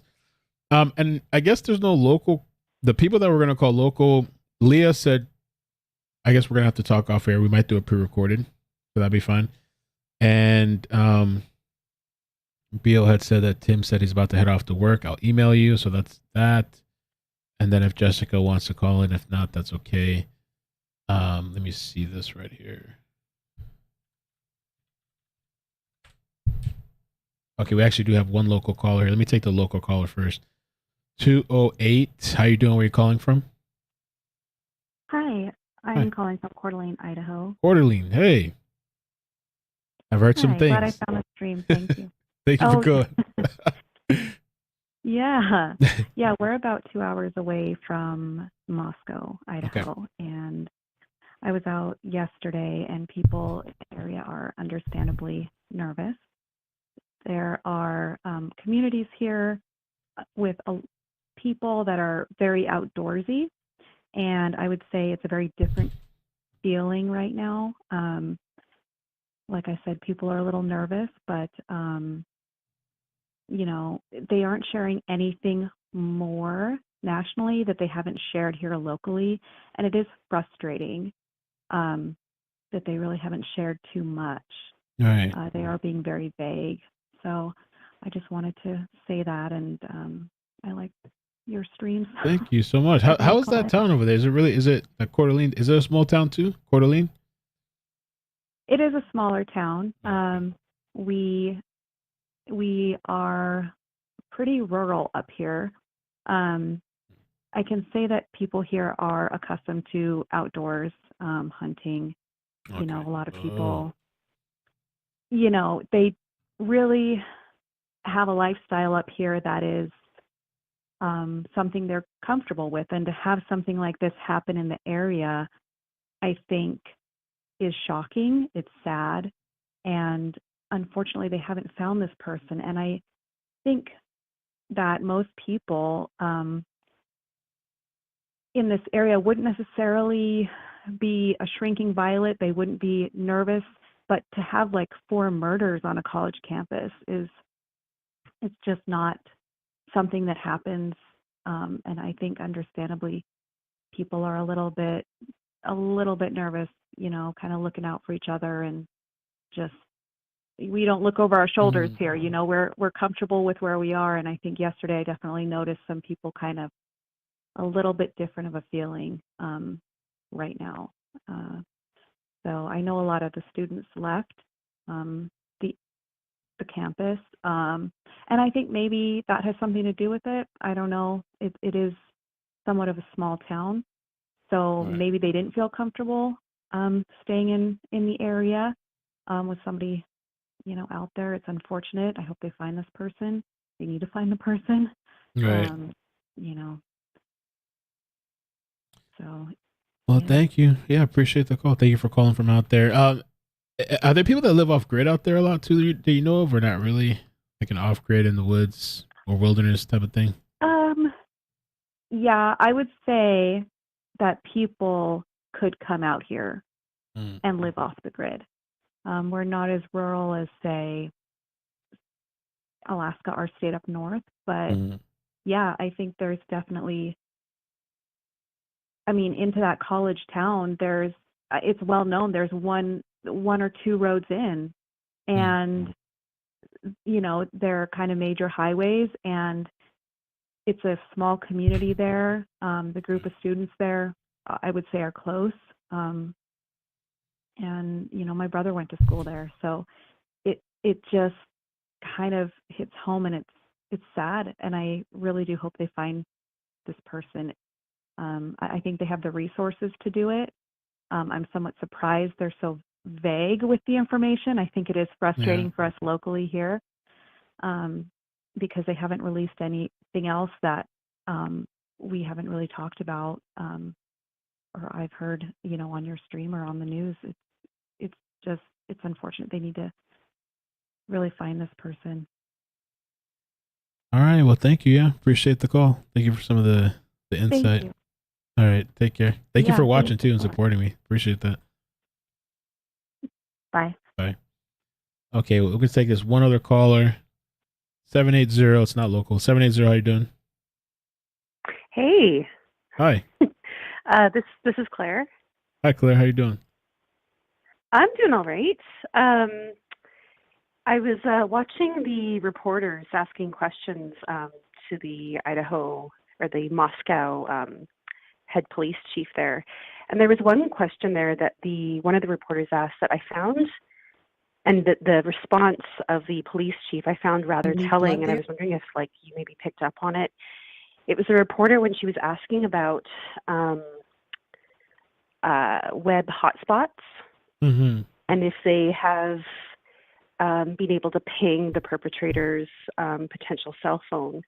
And his response, it was almost like he either A, hadn't even thought of that. That's what I literally typed it in the chat. Or B was like, shit, we don't want to talk about this because we are tracking this person and we don't want them to ditch their phone, you know, and we're just trying to get our ducks in a row with the correct forensic evidence before, you know, going after this person. You know what I mean? Yeah. And I just found that really interesting, how he just kind of like completely didn't respond, just like reiterated, oh, if you have any like, you know, video evidence, like completely skirted around that question. And I just found it quite intriguing. And I kind of hope, and I'm leaning to, they probably have some cards that are really close, that they're holding really close to their chest right now. Right.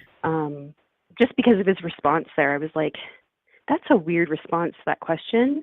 And I bet you have something, but you really don't want that perpetrator to ditch their electronic devices. Right. You know, but that's just my thought on that. I was just curious if you noticed that. Yeah, for sure I did. I almost thought like they were almost surprised, like, oh shit, we didn't think about that kind of thing, but who knows? Yeah, well, initially that's what I thought too. Initially I was like, oh God, what kind of hope do I have in this police force, you know? And but then I replayed it and I thought, well, alternatively, they know, like they have something, they're tracking something, and they really don't, because I'm guessing whoever committed this is probably watching shit like a hawk right now. Right. So I don't know. I just found it intriguing, just his response. I really hope it's not the former. I'm really hoping it wasn't like oh shit, we hadn't thought of that, because that just makes me, especially with the FBI involved, you would think that. Well, thank you. Yeah, thank you for the call. Okay, thanks. Appreciate Bye. it. Take care. Bye. Bye. Okay, nice calls. We've been here for 3 hours, so I think we can wrap it up. I think we can listen to this last video here and kind of save whatever else for next time. And the Jack the X, I didn't realize. Yeah, it's all over. There's articles everywhere talking about that whole situation. I feel like today they kind of more. I wish I had the exact words that they said. I don't remember exactly what they said, but they seem more definitive to say that they don't believe, which all this time they've kind of, I feel like they've almost been avoiding it, but now they're saying it like they don't believe it's in, I guess he's involved, I guess. I was waiting to see for them to do the update that they do on Facebook, but I still don't see an update. The official whatever notes or whatever. Let's finish this. And so it goes down on the blade and you cut yourself and you leave blood there. There will be forensic evidence. For example, it's likely that the offender cut themselves with the knife after you stab that many times. Your hand goes down on the blade and you cut yourself and you leave blood there, and that's DNA evidence. And so that evidence is going to be extremely important. And then finally, just based on going inside somebody else's home in the middle of the night with other people there to commit a quadruple homicide suggests to me that that person has likely been in that home prior to this attack, and that this individual, this offender, has prior experience being in other people's homes. So, Mary Ellen, I'm wondering. I got an email, and I feel like maybe I'll save this email for another time, because I mean, not email, this video. I'm a little burnt out right now. It's been 3 hours, but this email is kind of interesting. And this person here says, I think I got your email. Just says, we have some weirdos in town, but this stuff never happens. Some local oddball that I see walking around town, but seems harmless. There are a lot of rumors floating around that keep popping up with the Christ Church. I'm not sure it's related to that. Also, the story about the dog wasn't big until last weekend either. It did not go viral until someone shared it. Obviously, the police say it's not connected, but I've wondered how they know it's not connected. Yeah, how they know that shit? If they do not know anything else, here's everyone questioning what the heck is going on. Thanks, Tim. I might write you back, or we can talk sometime. Watch for me. Somebody just emailed me the same video. Let's end off with this video. Watch this. Wondering about the time frame here. Are there any gaps in the timeline from when the victims were last seen and when they were found dead? It does seem that there's some gaps and that information may not ever be able to be filled in, because the victims themselves would be the ones to tell you, we got home at this time and then we went to bed at that time. So I don't know that that will ever be completed, but the question remains, at what point did the offender get inside that house? And were all the victims, they were in their beds is what it sounds like, but were they all asleep? If they were not all equally asleep in a deep sleep, that could also explain some of the defensive injuries on several of the victims, although that's not been clarified. So that timeline is getting narrower and narrower, but I'm not sure it will ever be pinned down 100%. Mary Ellen, the murder weapon, what kind of murder weapon, what are you hearing about what could have been used? I just keep thinking that it's such a brutal attack to use an object to murder, 4 people. I'm trying to understand.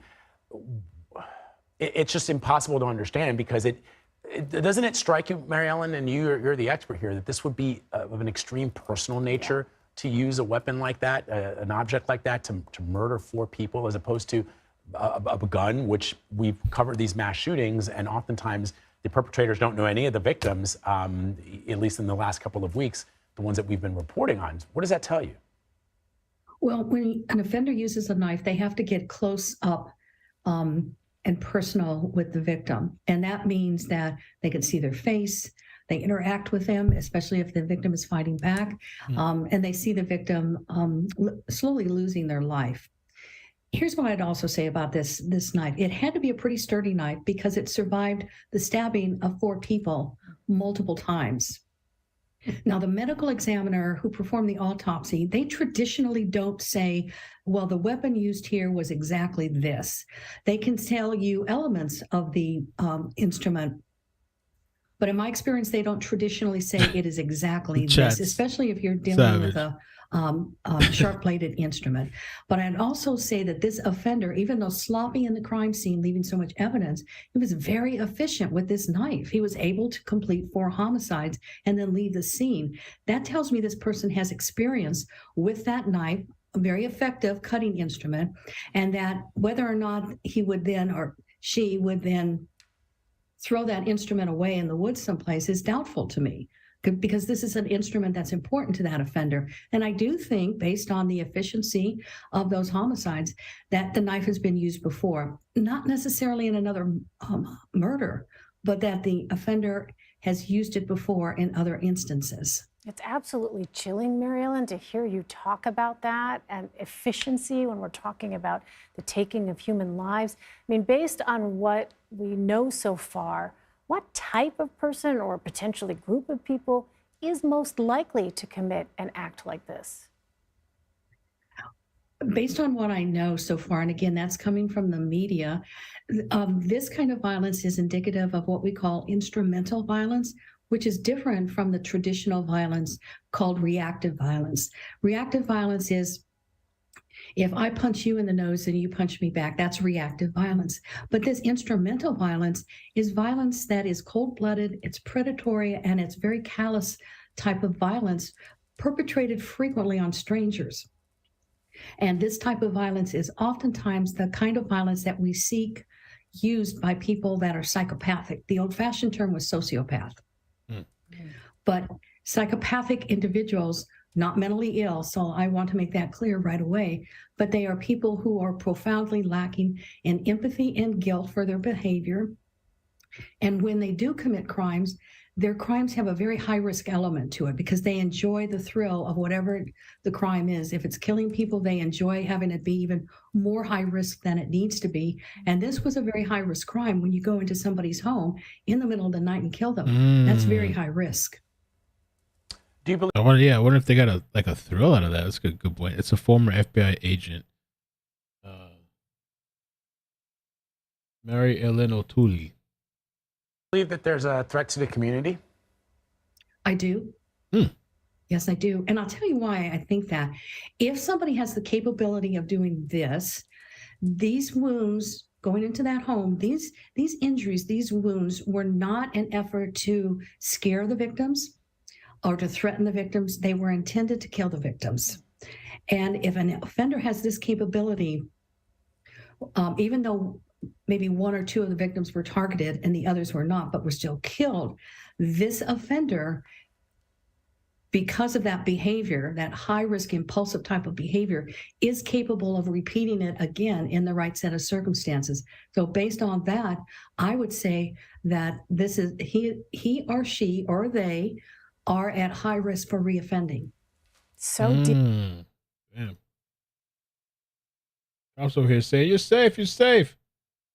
Well, they're not saying that now, but they kind of walked it back. They were saying there's no threats, or I don't know what they said, but they're kind of like there's no threat to the community. Now they walked it back. I actually wanted to see one more clip. They are among the. This clip for Inside Edition. I didn't get to watch this. There's a couple of them I didn't get to watch, but this one says, "Did the murder of the Idaho college students know them?" This is by Inside Edition. Let me get the super chats real quick. And thank you again so much, guys, for riding out with me this evening. If you can hit the like button. Subscribe to me, please. Turn on notifications. I'd appreciate that. Desiree here says, everyone who calls sounds like they hiding in a bathroom, sneaking a call. Jeannie, thank you so much for the super chat. Jay Westside, thank you for the super chat. Says, thank you for taking my call. Thank you for calling. Melissa LCD, thank you for the super chat. Shelly, shout out to the mods. Love to the mods that were able to make it. Thank you so much. Been out here for a couple hours. It's been pretty busy the last several weeks, actually. I mean, just covering other things.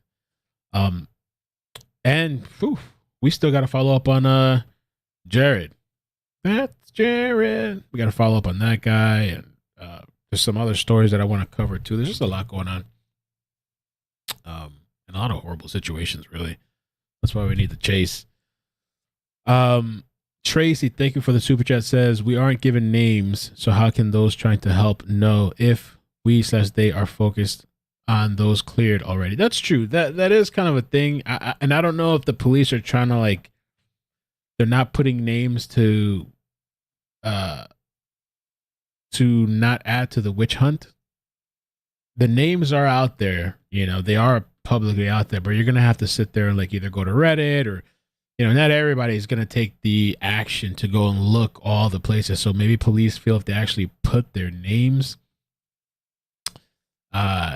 in these reports that it will ensue the witch hunt. I mean, in some instances, because there's so many different Jacks, and we have a Jake too, that I'm kind of conflicted, because I think maybe it would be beneficial, because I'm still maybe or maybe just an initial Jack S, Jack D, blah blah blah. I don't know. Deb, thank you so much for the 3-month membership. She says, I think they have someone in mind. Mia, check out your IG DMs. Interesting TikTok.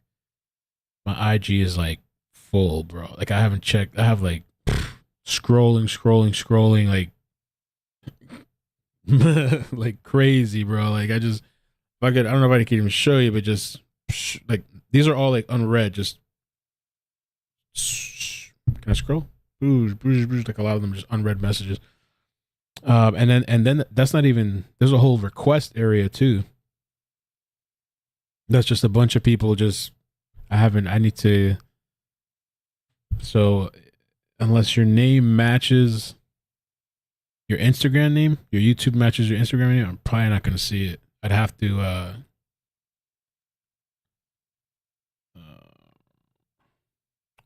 that's really nice.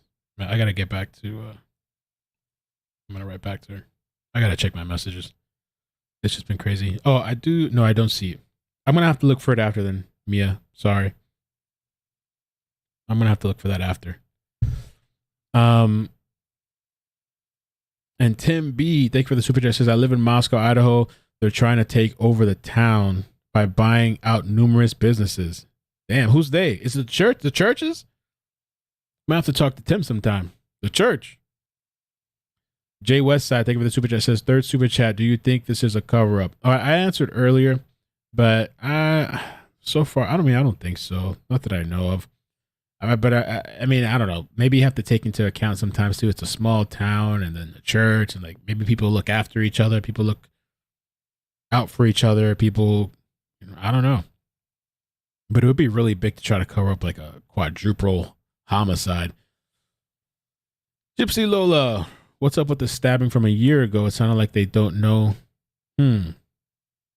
Yeah, I don't know either. Oh well, that one. I think they were talking about the Oregon stabbing. That's like unsolved. Jazz, thank you for the super chat, says, LE do not believe Jack or the roommates are involved. Well, stop it. Cruz with Cindy, thank you for the super chat. So which Jack is not ruled out? Shit, bro, I'm gonna have to go back to the map. I don't even think I have the list anymore, because I deleted, trying to make space in my hard drive. I deleted it because I wanted to try Warzone 2 that came out. I rarely ever game because I just don't have time, but once in a blue moon I'll play a little bit. And so I deleted a bunch of stuff to make space, and I had a map of it. Actually, you know what? I have it saved in my notes. Idaho.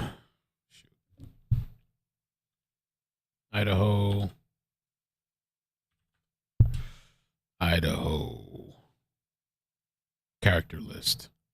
I actually do have it saved. So I think they're all ruled out. If we're to go by today's presser. Redacted list.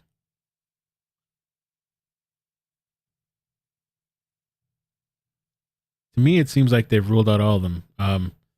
Jackass was the hoodie guy. Oh, let me get the bigger screen. Guy from the hoodie, guy from the food truck, the hoodie guy. The ex, I guess he's cleared out today is what it seems like. They spoke a little bit more directly. Jake S, which he wasn't even in town. He was 5.5 hours away. This is Maddie's boyfriend. It was question mark X at the time, but I believe it's actually her boyfriend. And so he was 5.5 hours away in Boise. Jack K really didn't have anything to do with it. He just started the GoFundMe on behalf of Sigma Chi to benefit Ethan's family. So I guess they're cleared.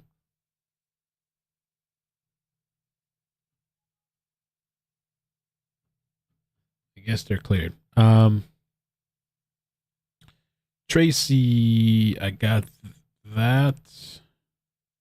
Lyrical Justice, thank you for the super chat. So sad with technology, CCTV, ring cams, phone data. They have nothing.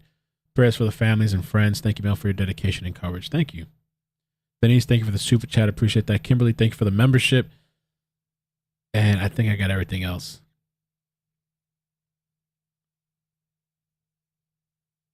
Scott Smith, thank you for your super chat earlier. Thanks for everything. I appreciate your stream. Spurt said no one should be trusting psychics, period. Only law enforcement. I'm personally not into the psychic stuff. One time there was this nice group of ladies that I've gone on. They're an actual like group of women that go out searching and stuff like that. And I've met up with them twice now with two different stories. One was Layla Cavett, and the other one was Veronica Reyes Diaz, which I actually met her family. She's still missing. And we were on the road for like a long, not that long, like 3 hours, 4 hours, something like that.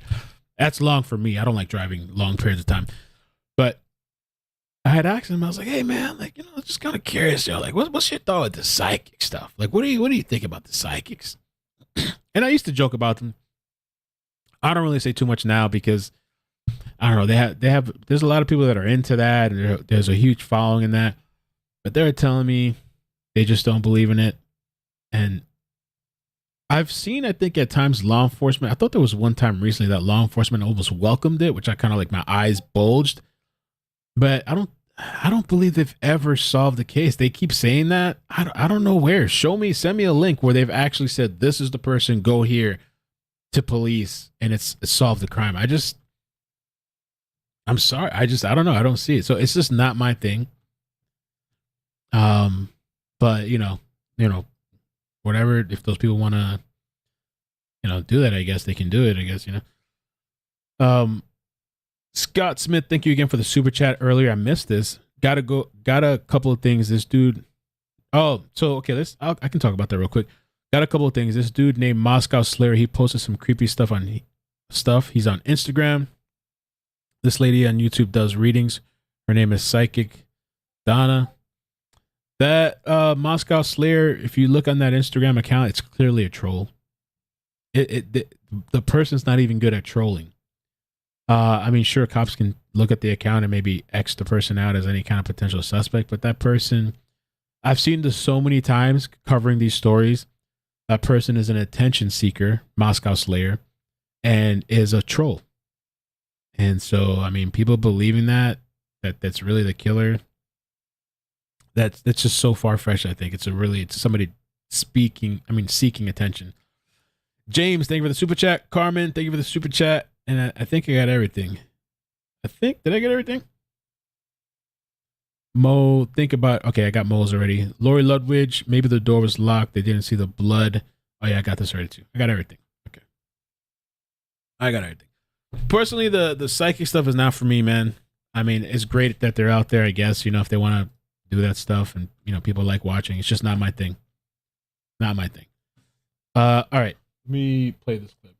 They are among the most experienced crime experts in the USA. Professor Casey Jordan, Professor Lawrence Kobylinski, retired NYPD homicide detective Alfred Titus, and retired FBI Special Agent Maureen O'Connell. And what they're saying about the slayings of 4 college kids is eye-opening. People don't just wake up one day and say, I'm going to get a knife and go kill 4 people just to see what it feels like. No leads, no suspect, no person of interest yet. Are we dealing with a serial killer? I'm hoping that what is happening here is that the police do have information that they just cannot give out because it's still part of the investigation, and that it's not some madman out there looking to kill college students. The order of the killing is very important. Oftentimes, when it's a multiple homicide, you're looking at who was killed first. The number of wounds is also potentially significant. Let's say one person is stabbed 20 times more than the other. We could assume at that point, but it would obviously have to be supported by investigation, that person was likely the intended target. Dr. Jordan suggests the killer has been gradually building up to committing this monstrous deed. When you see a massacre of this caliber, the stabbing deaths of 4 people in one location, It's relatively rare that this is the first go-to crime for that particular offender. Very often things happen in stages and the person gains confidence over time. Kobylinski and Titus, both professors at John Jay College of Criminal Justice in New York, believe it's likely the killer knew his victims. Is it possible this is just somebody passing through town who seized on an opportunity? It's doubtful. It's doubtful that this is somebody that just randomly chose this house to go to. There is a possibility that this is a revenge type of killing, perhaps a grudge of some sort. But Dr. Jordan and Agent O'Connell say they don't discount it's a serial killer. There is no way that a person, for the very first time they're committing a crime, murders 4 people. That did not happen. This person, most likely a man, has been thinking about it, dreaming about it, fantasizing about it for a very long time. That was that. I wanted to show one more thing to this Reddit forum. We're almost out of here. This is what this is the same thing. We covered this earlier. This person around, this was a report from the Moscow tipline, I guess, or I don't know. I'm reading a daily police logs for Moscow, and there's a lot of weird stuff going on. I think people are on edge. However, yesterday someone saw a male taking down tip line information. So we covered this at the beginning. A male is walking around taking down posters with tip line information.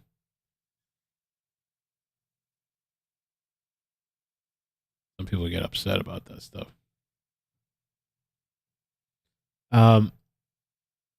And I think that's it, man. The thing with the psychic stuff, like I said, it's never been my thing.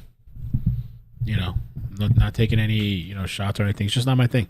I remember when I was covering Malia Davis, there was a woman that called me reached out to me, emailed me, and then she was like calling me, we spoke on the phone. It was like a 40-minute conversation about like having visions and dreams and like where she believes Malia's at. It was wrong, by the way, but she said she kept calling the tip line and yada, yada, and doing all this stuff. And I just, trust me, I know there's a field for it and people are into that. But again, like I said, it's just not my thing. I'm not going to delve hours and hours and hours. I need to actually cover this stuff, But there's a huge following for that, and people really believe in it. And people have had like personal experiences and stuff like that, I guess. All right, I guess that's it. Thank you guys so much for being here. I appreciate it. Please hit like on the way out, subscribe, turn on the chat, turn on bell notifications, and we'll be following to see. Hopefully, we get a chase. Whether it's today or tomorrow. Because tomorrow I'm going to some family's house in the morning. I think what I'm going to do is I'm just going to take my laptops with me and my devices and set it up. So if there's a chase, I can maybe just do it from my laptop and we can sit back, laugh if I'm still at my family's, eat turkey, drink, and do a chase if it happens tomorrow. But if it happens tonight, I'll be back on too. We'll see. And I told my mother too that you guys, when we went to birthday dinner, I told her yesterday, like I told the chat, and she was like, "Oh, really?" I was like, "Yeah." I was like, I told her I was going to screen record the chat saying happy birthday to her. So I got to do that today. And she started like smiling and laughing. She has no idea. She probably thinks like I have like I'm glad she doesn't watch my content or anything like that. I'm glad. I'm glad she doesn't watch she probably thinks I have like 100 followers or something. People, okay, that's cute, Madeline. You're doing, I mean, she knows I have a following. She knows but she probably doesn't realize how, and I don't consider this big. Like a big following. I consider it like depending on what perspective you're looking at it from. Like if you're like when I was small, you should think this was big. I think the big people on YouTube are people that have like 500,000, 1 million. I guess I'm like medium size or something. I still see myself like as a small creator. But the other thing too, somebody was telling me like, oh, yesterday I think they said, why don't you stream with your mom or something like that? Which, who knows, tomorrow, maybe, I don't know, if there's a chase, maybe you'll see somebody on screen, I don't know, but like, I don't put my family, the only person you'll see is Maddie, and even her, I kind of like backed off a little bit. You might see her walking in the background, or maybe she'll just show her face a little bit, but I don't, for safety reasons, people don't need to know, I understand it's like a thing where we're like friends and family here on the chat, but because of all this stuff that's happened recently, but even before then, I don't even post pictures of like my family, siblings or whatever, mother, blah, blah, blah, aunt. I don't really even, maybe on the personal page, but even that, I've scrubbed it. It's just me and Maddie most of it, and you might see my grandmother on there. So like, yeah, I don't even, these people are just weird. Let the crackheads try to figure out and search me. The 2 months that people spent searching information on me, we don't need to make it easier for them, you know what I mean? PB&J, Mel, help find the killer before he gets away to NY, where there's no mainstream media coverage. Christopher Fransquini, accused of killing his 11-month-old. A lot of people have been asking me to cover the Robinson story. I get a lot of requests every day, but that guy looks nuts. Humble looking crazy as shit. Let me see. Con parole on the run after he stabbed, dismembered 11-month-old. Not surprising for New York. Kind of like California shit. They just let everybody out. But let me see what happened. Was he released or? Let me look at that real quick. All these people just run the streets and shit. You got no order in law. I just lost the tab. Let me try that again. Can't have nice things anymore. Thank you guys. Now, just to be safe, I don't really post family besides Maddie. Maddie's been here since day one. Maddie's the reason a large part of the reason why I started YouTube. Is there a presser? Let's see. Queenie is Christopher Francis Queenie is well known to law enforcement as well as Naugatuck Police. He has an extensive criminal history. We are familiar with him. He is currently out on almost $375,000 in bond. He has a history of violent offenses. He has posed a danger to the public previously. He is also on special parole when he committed this crime. He also had a court-ordered tracking device on him, which was cut off shortly after the commission of this crime. The victim, identified as Camilla Francis Quinn, age 11 months. Wow. She was the biological daughter of Christopher Francis Queenie, and they lived at the residence on 150 Mill Avenue here in Naugatuck. The cause of death has been ruled by the medical examiner's office as homicide, and the manner of the death has been neck compressions as well as stab wounds. The investigators and first responders at that scene found Camilla's body in a state of dismemberment when they arrived at that scene. Wow. Connecticut felon with a lengthy rap sheet fatally stabbed his 11-month-old and dismembered her, then got into an argument with her mom and fled. Police are on a hunt for Christopher, who is accused of murdering the baby after allegedly committing what police... Oh, so he's just on the run. I thought you let him out. Chief Colin McAllister described Monday as a horrific, gruesome crime. Got into a fight with the mother. During the argument, Francisco allegedly destroyed the mother's cell phone. Oh, he had a GPS tracking device. Okay. Removed a GPS tracking device from his ankle. Crazy motherfucker. Long ass history. We just keep, and fled it. And now he goes on to kill his 11-month-old. Okay, so applies, I guess. Camilla's dismembered body was discovered by a family member at 11:30 a.m. The chief said her cause of death was ruled neck compressions and stab wounds. Wow, look at this guy.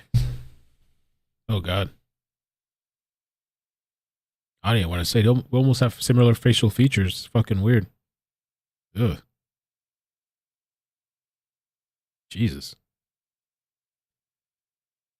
We've been working in the Nantucket PD and Connecticut State Police, and all their local state partners have been trying to trying to bring this crime to closure.